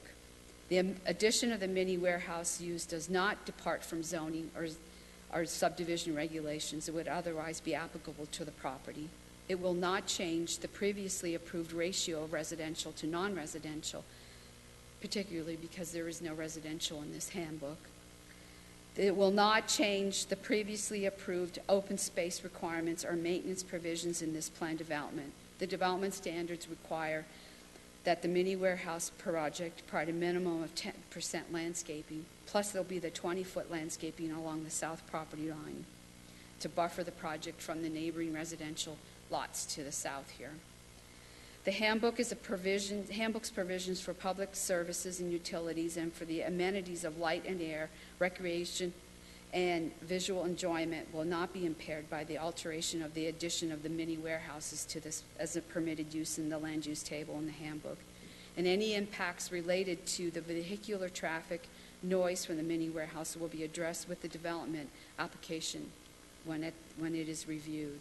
The impacts related to the neighborhood as presented in the amended pages for the mini warehouse standards should address those impacts and also will be reviewed during the administrative application review process. The proposed amendment maintains the integrity of the plan by retaining land uses that were originally approved in the handbook for the Spanish Springs Town Center plan development, while allowing for the addition of the mini warehouse as a permitted use. The western portion of the plan development is built out. This amendment will only affect the eastern portion of the plan development, and the proposed development standards have regulations for buffering, the amount of landscaping, the architectural design standards, sign standards, and operational standards. Any impacts from the traffic, lighting, and noise will be mitigated with the administrative review application when that application is reviewed by staff. The Planning Commission and staff recommend approval of this amendment to the Spanish Springs Town Center handbook. That concludes my presentation. I'd be happy to answer any questions. Questions for Karen? Mr. Smith? I'm not sure whose ward this is. Is this Ron's or Charlene's? It's Ron? It's actually both.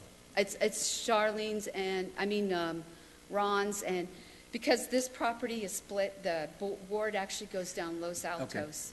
That piece of property on the right-hand side of the proposed property, are we isolating that, or is somebody, or is the same person on both of those lots? These two properties here? Yeah. These properties are actually owned by Holy Cross Lutheran Church. So they're owned by the same person, though? Yes, So we're not they gonna intend to isolate that. build their church there once they've raised the funds to build the Okay. church. All right, that's all I was concerned about, that we weren't isolating that.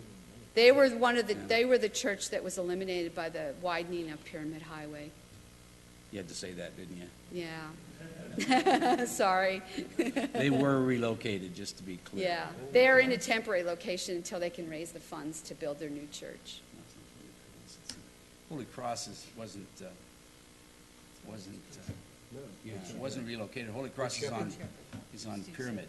Or, I'm sorry, it's on Sparks Boulevard. I'm Lord of Mercy. I'm sorry, I got the wrong church. Okay. It's Lord of Vista. Mercy Lutheran Church. Okay. I said Lutheran, so had that part right. Yeah, we got a bunch of churchgoers here. Yeah. We don't know where any of the churches Yeah. are. No, this was Lord of Mercy. I'm sorry.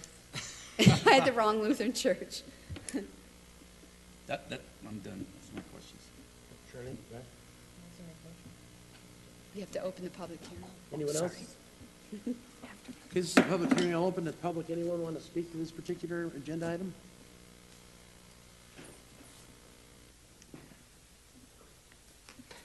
Good afternoon. For the record, Melissa Lindell with Wood Rogers. I have Eric Bryant, who's the applicant in the audience with me tonight. And just want to say that this is a commercial PUD, so commercial uses were anticipated. And it's always tough when you've got an interface with residential. But in my opinion, the mini warehouse option is going to be a lot more private for homeowners along that south boundary, because the other uses that were shown in the original handbook showed the back of the facilities of shopping centers and so forth, where you'd have truck traffic and loading and opportunities for people to peek over the fence and so forth. With this option that we've negotiated with the developer to the south, we'd have the 20-foot buffer, and then you'd start the buildings, and all access would be from the north side. So nobody's going to be able to jump over a building or look over into the residence. So I think that there'd be a lot more privacy. But with that, if you have any questions, be happy to answer them. Questions? Developer? Okay. Thanks, Melissa. Thank you. Appreciate it. Anyone else? Okay, see no one else, we'll bring it back to council for action. Ms. Bybee? I move to approve a request for a tentative amendment to the Spanish Springs Town Center Plan Development Handbook associated with PCN 15066, adopting findings PDA through PDG, and the facts supporting those findings is set forth in the staff report. Have a second? I'll second. Moved by Councilwoman Bybee, seconded by Councilman Smith to approve agenda item 11.1, PCN 15066. Any further discussion? Seeing none, please vote. Aye.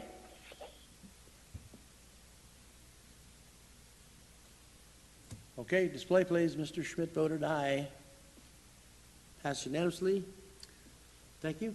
Appreciate it. Thanks, Karen. Thanks. Appreciate it. Okay, 11.2, public hearing, consideration of possible action on a request for tentative approval of the Golden Triangle Handbook, a planned development on site of 43.83 acres in the size of the NUD, New Urban Development District. Go ahead, sir. This is for a new Chinese restaurant or something? Yeah, here's I sent some to Donna. Okay, sorry.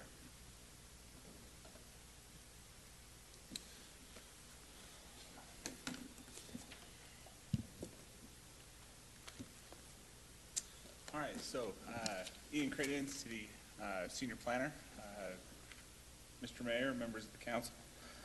This is a request for a tentative approval for a plan development handbook. The area is located at 6000 Vista Boulevard. If I had my, we can pull it up. Oh, we got it? Oh, great, perfect. Okay, so this is the vicinity map for the Golden Triangle. It's aptly colored in their vicinity map. In 2003, this area was part of an annexation, master plan amendment, and rezoning that created the Kiley Ranch Northeast Golf Communities Plan Development. At the time that that handbook was created, this location was left as open space in its master plan designation and A40 in its zoning. But in 2014, the area was amended its master plan to MX, or mixed use, and its zoning went to new urban district as part of that plan development. But in 2015, that handbook was rescinded or abandoned. I don't know the correct term for what happened, but that handbook went away, and now a new handbook has come in to be created on this portion of that, which is called the Golden Triangle. Without a handbook in place, this property can't be developed. So just that's information you'll need to have. On April 21st this year, the Planning Commission heard this case and recommended approval of the tentative handbook. So this site is located in the North Sparks Sphere of Influence, which requires that a plan development or standards handbooks be created for all new development. In accordance with that requirement, this handbook has been created and is applied for tentative approval. The handbook outlines a palette of uses from single-family, multifamily to commercial, with a variety of commercial uses, including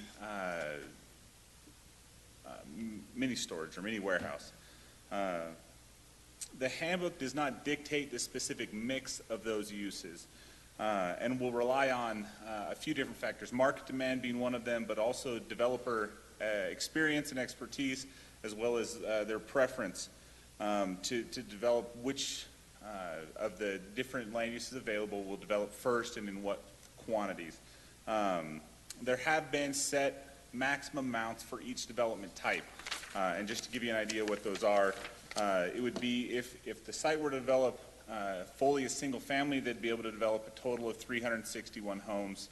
If it were to develop as all multifamily, it would be 625 homes. And if it were to develop as commercial, it would be 590,873 square feet of commercial. And so those are maximums. If they were to develop as just one of the palette of uses that was available, it will most likely be a mix of some combination of these. So this approach offers a high level of flexibility in development, and the handbook creates standards for each of those types of development. And the mix is left open to help facilitate that flexibility. The Golden Triangle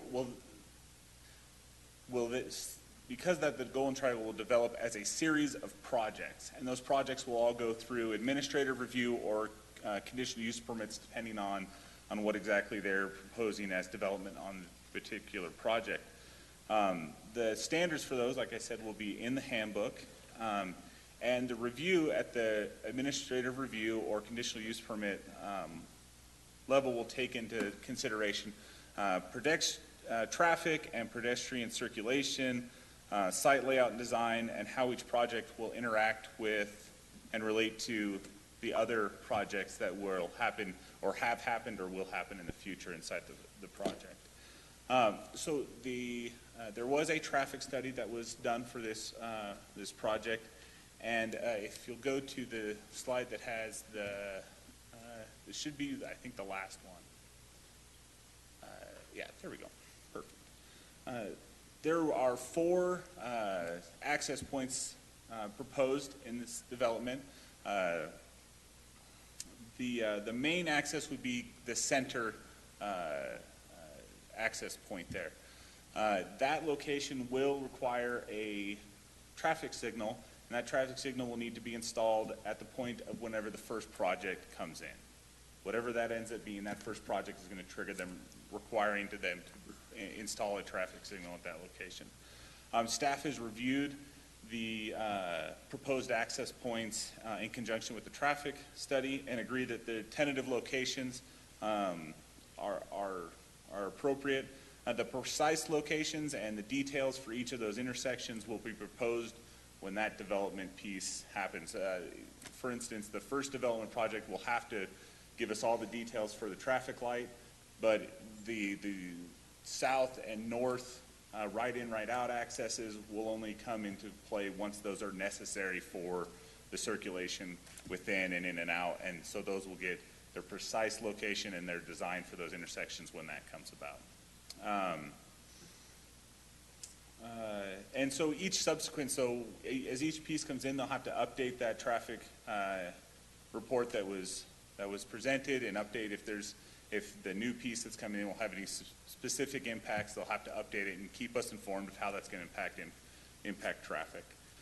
In regards to the findings required for the plan development, the statement of purpose in this plan development cites a desire to ensure high quality development and a high level of flexibility of product, and that's in concert or in alignment with the purpose of plan developments as stated by our code.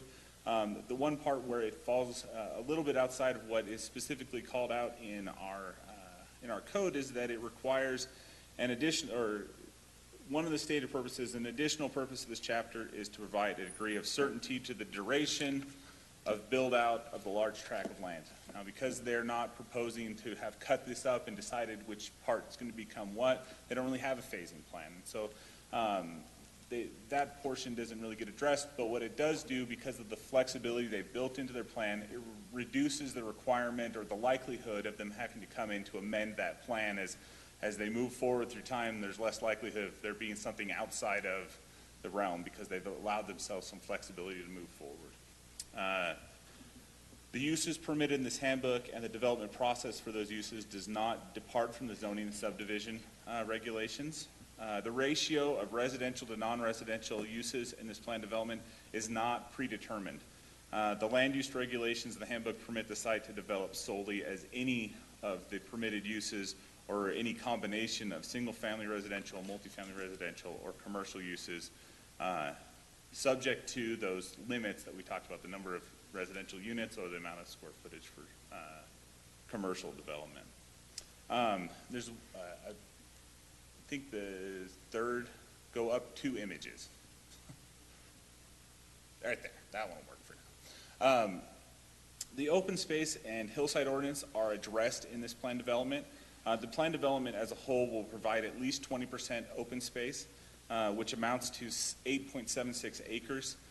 This will be accomplished through common areas within each proposed project, as well as a large area, 8.62 acres, along the east side of the site that will remain undisturbed. If you go down, maybe up to the next slide, there we go. That's the slope or the hillside analysis, and the majority of that area is on that eastern side. That's the steep slopes, so that'll remain undisturbed open space, and that in connection with the open space inside the projects will meet that 20%. This plan of development will primarily have an impact on traffic on Vista Boulevard, and as traffic impacts have been addressed in the previous finding. I talked about the necessity of them to update that traffic analysis as they come in with each project, and so it'll continue to be addressed as each different project comes in.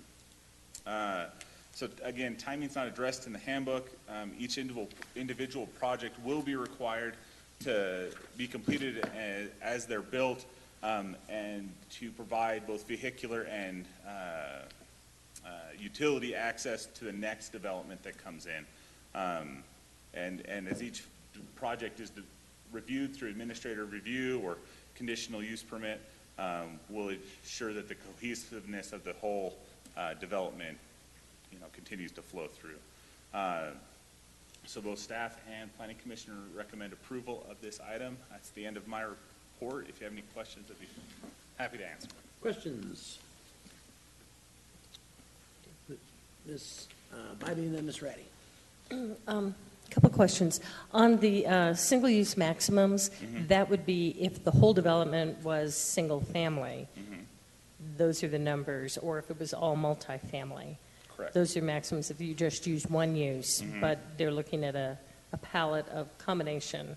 Correct. It was really hard to do some of those typical analysis that we look at with these with planned developments, because a lot of times there's a predetermination of this area we're going to develop just as commercial, and this area is going to be our multifamily piece, and so they have a better idea of the final mix of product.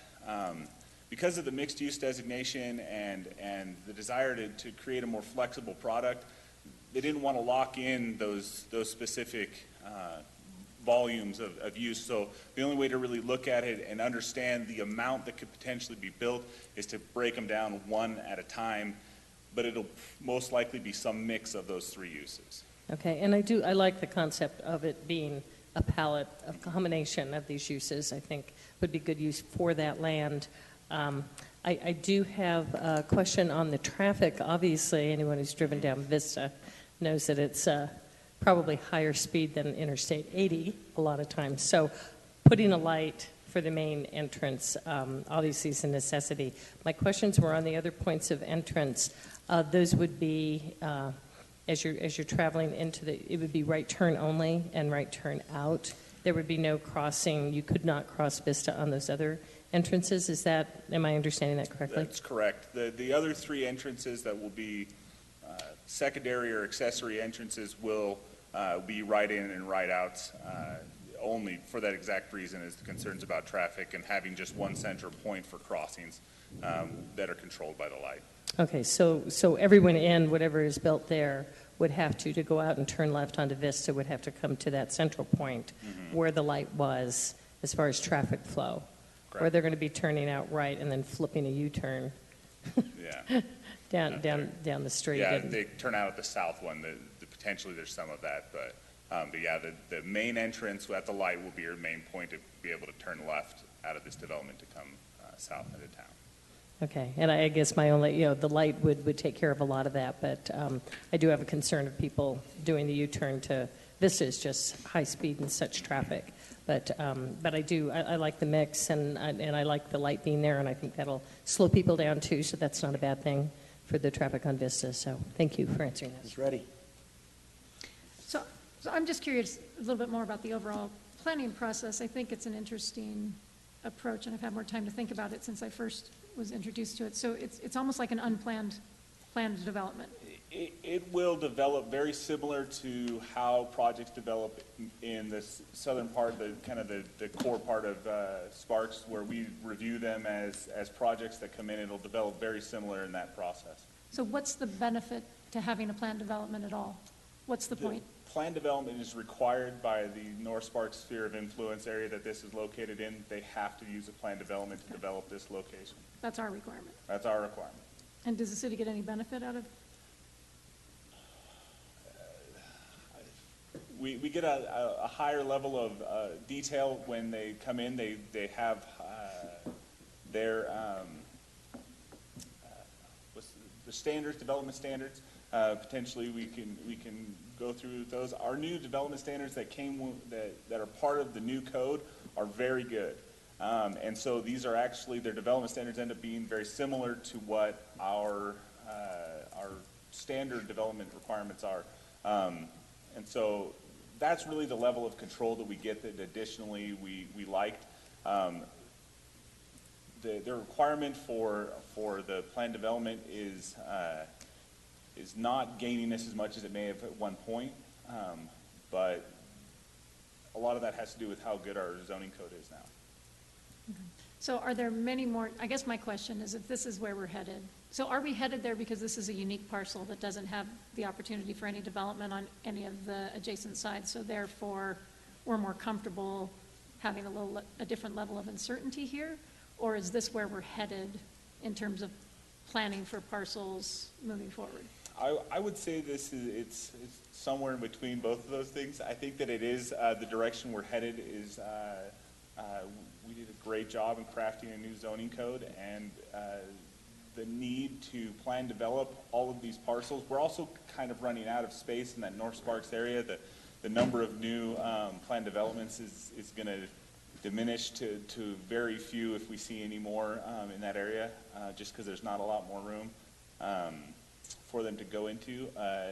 But I think this is the way that we're going to kind of move to is our code's good enough that it's excellent. So, you know, trying to develop things as, you know, we would the rest of the town is beginning to make more and more sense because we already review them so in depth at the administrative review level. We used to get some of that level of review through the plan development process.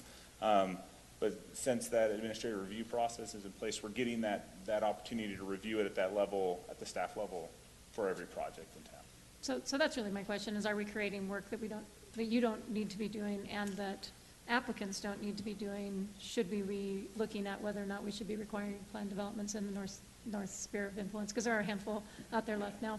I don't know, wow, look at the people jumping up. Let me just say that I support this project. And I'm not actually asking for that. I really was just trying to understand it myself, so for a future agenda sometime. Just for clarification, Karen Melvey. Thank you. Development Service Manager.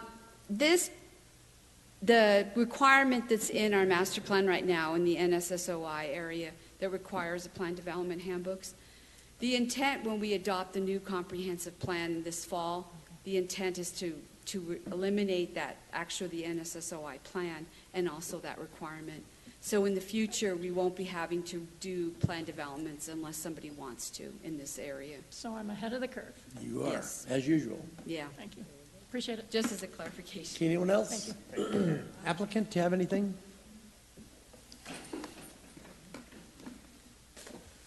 For the record, Melissa Lindell with Wood Rogers, and I have Carlos Vasquez, who's the applicant in this matter. And we would have loved to have gone with the straight C2 zoning and your new development code requirements, but we weren't allowed to because of the NSOI requirement. But in terms of benefits, you do get a little bit more of a benefit with this plan unit development. There's a higher level of design standards, and there's some limitations on uses. So we took out some of the ugly uses that we found in the C2 and didn't allow those. But anyway, Ian and Karen were great to work with on crafting this design guidelines book and the flexibility, so we really appreciate that. If you have any other questions, be happy to answer them. Thanks, Melissa. Okay, this is a public hearing. I'll open to the public. Anyone want to speak to this particular item? Seeing none, I'll bring it back to the council for action. Ms. Bybee. I'm ready for a motion. Go ahead. I move to approve a request for tentative approval of the Golden Triangle Plan Development Handbook associated with PCN 15058, adopting, am I on the right one? I'm sorry. Yeah, okay, sorry. Adopting findings PDA through PDG and the facts supporting those findings and set forth in the staff report. Lawson. Second. Moved by Ms. Bybee, seconded by Mr. Lawson to approve agenda item 11.2. Any further discussion? Seeing none, please vote. Yes. Passes unanimously. Has left the conference. All right, let's move on to 10.1. Mr. Smith's going to take over for a few minutes. Okay, public hearing action item. Public hearing is required by NRS 354596 to allow public comment on the tentative budget of the City of Sparks. Mr. Cronk. Cronk for the record. As it relates to the fiscal 17 budget creation, this is the easy part. So I'm bringing forth to you two-step process to finalize our fiscal 17 budget. The first step is just compliance with state law. As the title states, that we have to hold a public hearing on a tentative budget. Tentative budget was filed before the April 15th deadline, and we are just required to hold a public hearing on that tentative budget. Questions or comments? The presentation I have on that. That's pretty good. Pretty short. Questions or comments from the council? Okay, this is a public hearing. I'll open it up to the public. Anybody wishing to speak at this time? Seeing none, we'll bring it back to the council for action. No actions required, just hold a Oh, public hearing. Okay. What are we going to take action? We're not going to take action on anything. There you go. We just have to hold Thank a you for public the, hearing. thank you. Yeah, that's the And- real easy part. And just grateful that it's not a special meeting on a Tuesday morning to do that. Yes, that's Yeah, the one that yeah. was changed last legislative session. The 15-minute so- meeting. So we're fortunate to hold it now. Okay, 10.2, consideration possible adoption of the final budget. This is the action part. So Okay. this is part two. This is the final step. And again, this is the easy part, as I mentioned. All the hard work was done, I think it was mentioned earlier today, starting last fall. You know, we held budget workshops, and this is a policy-driven budget, as we well know. And I covered that at our last city manager's budget recommendation meeting, if you recall that. And today, we're just bringing forth to you the state document itself for your consideration. The city's budget is essentially the same. Very small, minor, immaterial changes that we look at as a staff from just filling out the form itself. But the numbers haven't changed than what we were presented to you in the past. So essentially what today is we're seeking approval of that final budget or alternate direction. This is kind of like the last stab at it. It is due to be filed by June 1st, so next week. And with that, that's my opening comments. Okay, questions or comments from the council? Seeing none, I'll open up to the public. Anybody in the public wishing to speak at this time? Seeing none, we'll bring it back to the council for action. Ms. Ratty? Just a quick clarification that it's the final budget for both the city and the redevelopment agents? No, that's Okay, next. so this is just the cities because we'll do the redevelopment agencies later. Okay, great, thank you. Okay, anybody want to make a motion? Ms. Bybee? I move to adopt the final budget for the City of Sparks as presented today for fiscal year 2016-2017. Do we have a second? Mr. Lawson? Second. We have a motion and a second. Any further discussion? All in favor, please vote, or even if you're not in favor, vote.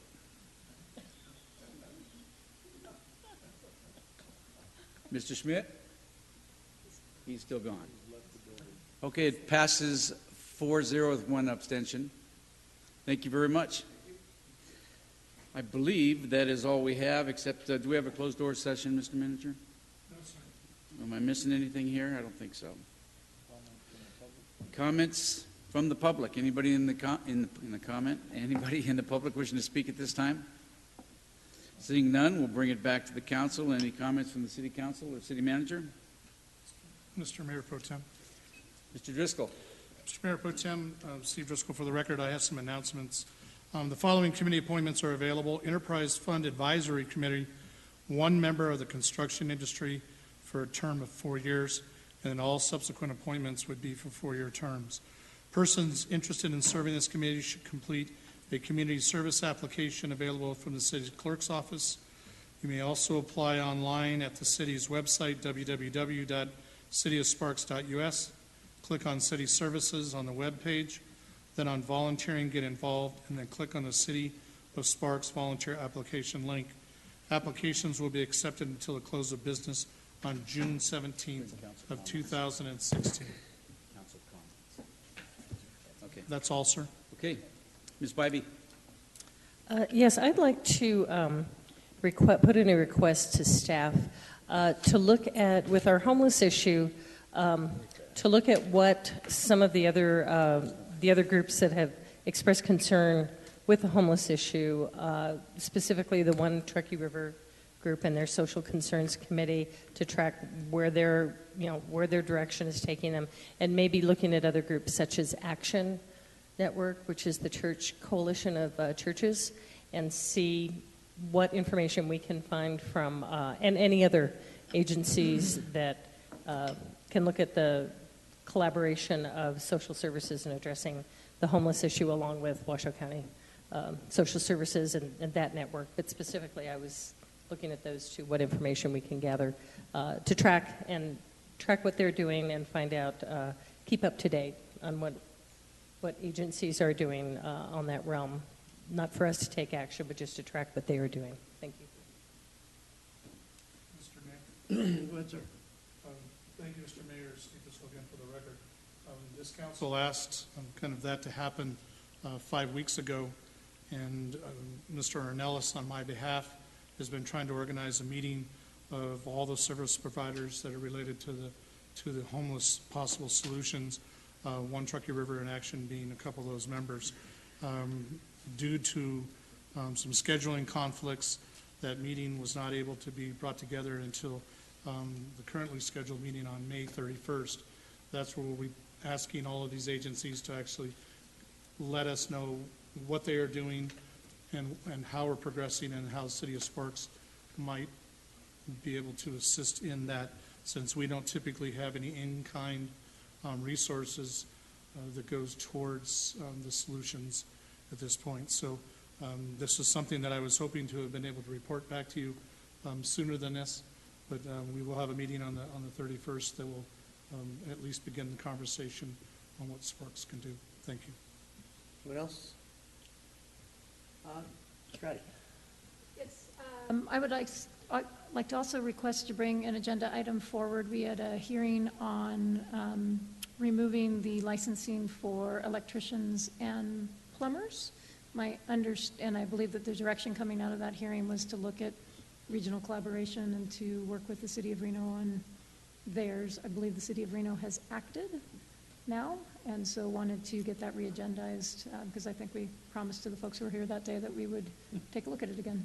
I see Mr. Martini talking under his breath over that, and they acted, not rightly, but that's okay. We'll bring that back. Thank you. Anyone else? Yeah, just one other thing. Go ahead. I don't know that we said we'd collaborate with Reno. I said there's an opportunity to relook at this in the future and see if we can come up with a compromise, but I don't think our motion, and we can check on that, had anything to do with the City of Reno.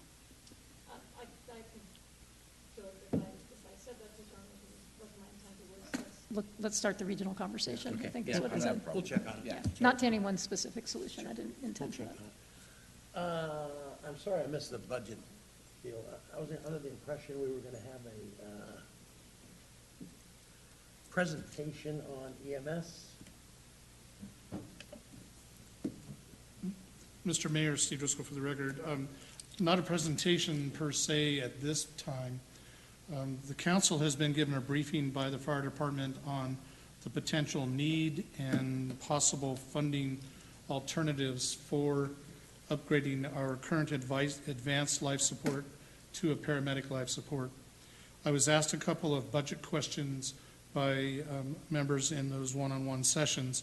I have yet to provide the answer to those council people. Once I give those answers back, then I would be contemplating coming back to the council with an agenda item to give on the record for the public a similar presentation that was received one-on-one, and then allow the council to decide whether or not going forward with a medical solution in our EMS services was something that the council wanted to direct at this time. There is money involved. There was some calculations that were done based on if that program would have started earlier this year, before the end of the fiscal year. There were significant savings in the overtime for fire department specific that would have been dropping to the ending fund balance that had not been calculated in any of your presentations. We had contemplated using that. It will now just fall to ending fund balance. There is some additional monies next year that, if you were to approve the plan that will be presented to you, we will have to have a budget discussion as to where that money would come from. There are some alternatives that we could use, but it'll be based on the time that we have that discussion as to what options might be available for the council in their budgeting process. So nothing's happened to this point. I owe an answer to two council persons, and then we would come back for formal discussion and future policy direction, including financing. Okay. So we won't have another bite at it later on. Yes, sir. Okay. I'm interested in. Right now, looking at most likely be in June.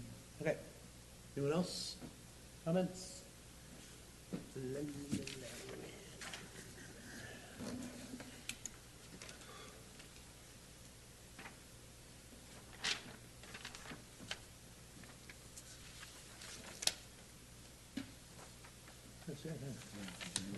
Okay, seeing no further business, we are adjourned.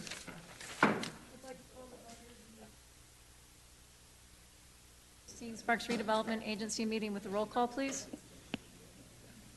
Chairperson Ratty? Here. Agency members Lawson? Here. Smith? Here.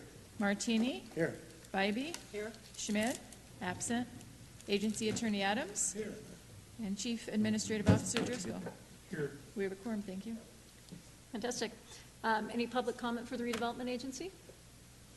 Seeing none, moving on to item number 4.1, approval of the agenda. Move to approve. Second. Moved by agency member Lawson, seconded by agency member Martini. Any discussion? Seeing none. Oh, I get to use this too? That's Wow. just so exciting. Does Gino have one? I don't, Yeah, he gets a vote. so, Sweet. well, then we're going to have discussion on something. Seeing none, Gino's doesn't work. please It's the operator. vote. Operator error. Uh-oh. I voted for you. All right. Motion passes unanimously to approve the agenda. Item 5.1, consideration and possible approval of the minutes of the Sparks Redevelopment Agency meeting of April 25th, 2016. Move to approve. Second.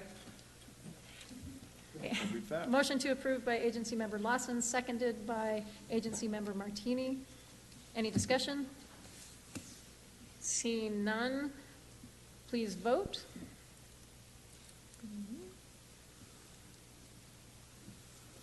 Is that in there? There you go. All right. Passes unanimously. Yeah. Item 6.1, report of claims and bills approved for payment and appropriation transfers for the period April 7th, 2016 through May 4th, 2016 for possible action. Move to approve, Madam Chair. Second. Move to approve by agency member Martini, seconded by agency member Bybee. Any discussion? Seeing none, please vote. Passes unanimously. Item 6.2 is a public hearing as required by NRS 354.596 to allow public comment on the tentative budgets for the redevelopment agency of the City of Sparks Areas 1 and 2 for fiscal year 2016-2017. First of all, forgive my stupid question on the last meeting because, of course, the redevelopment agency budget is right here. Good afternoon, Jeff Kronk, Financial Services Director. Again, same process for the redevelopment agency that we followed with the city. So this first agenda item is just the holding of the public hearing on the tentative budget that was filed in April. So I'm going to open up the public hearing. Any comment? Seeing none, I'll close the public hearing, and there's no action on this item. required. So we're going to move to item 6.3, consideration and possible adoption of the final budgets for the redevelopment agency of the City of Sparks Areas 1 and 2 for fiscal year 2016-2017. Item 6.3, Mr. Cronk. Thank you. So same process again as we did with the city. This one's a little bit different because we do have some new information to present to you since we had met last time, and it's related to the development that's happening downtown and finding petrol contamination from barrels or containers of some sort down there. We have members in the audience that can give you a much better presentation as to what's going on down there. But I do know that the soil contamination required us to increase our budget expenditures both this year in fiscal 16 estimates and then also in 17. So you'll see that increase compared to what we had presented last time with the city manager's budget recommendations, and that totals between the 2 years about $250,000. I was going to say with that, I don't have any other comments. Open for questions, or we can ask somebody in community services if you want to find out more about what's going on downtown. Questions? So I see a whole bunch of lights on, but it's not showing me anything. Is it showing up on yours? So nobody has any questions? We're aware of that. Okay. So, and obviously we have adequate resources in the redevelopment area 1 to accommodate That was those strictly Area expenses. 1, yes, and that's shown on the state forms that I provided to you in your packet today. All right, great. So seeing no further discussion, do we have a motion? Move to approve the Public budget. hearing? Oh, we already had the public hearing on the last item, right? Okay, the last one. First agenda, yeah. So we don't have to have another public hearing. That's correct. Just making sure you're That's trying to correct. throw me off there, aren't you, sir? So, Yeah. do we have a motion? So moved, Madam Chair. Second? Second. Moved by Agency Member Martini, seconded by Agency Member Lawson. Any discussion? Seeing none, please vote.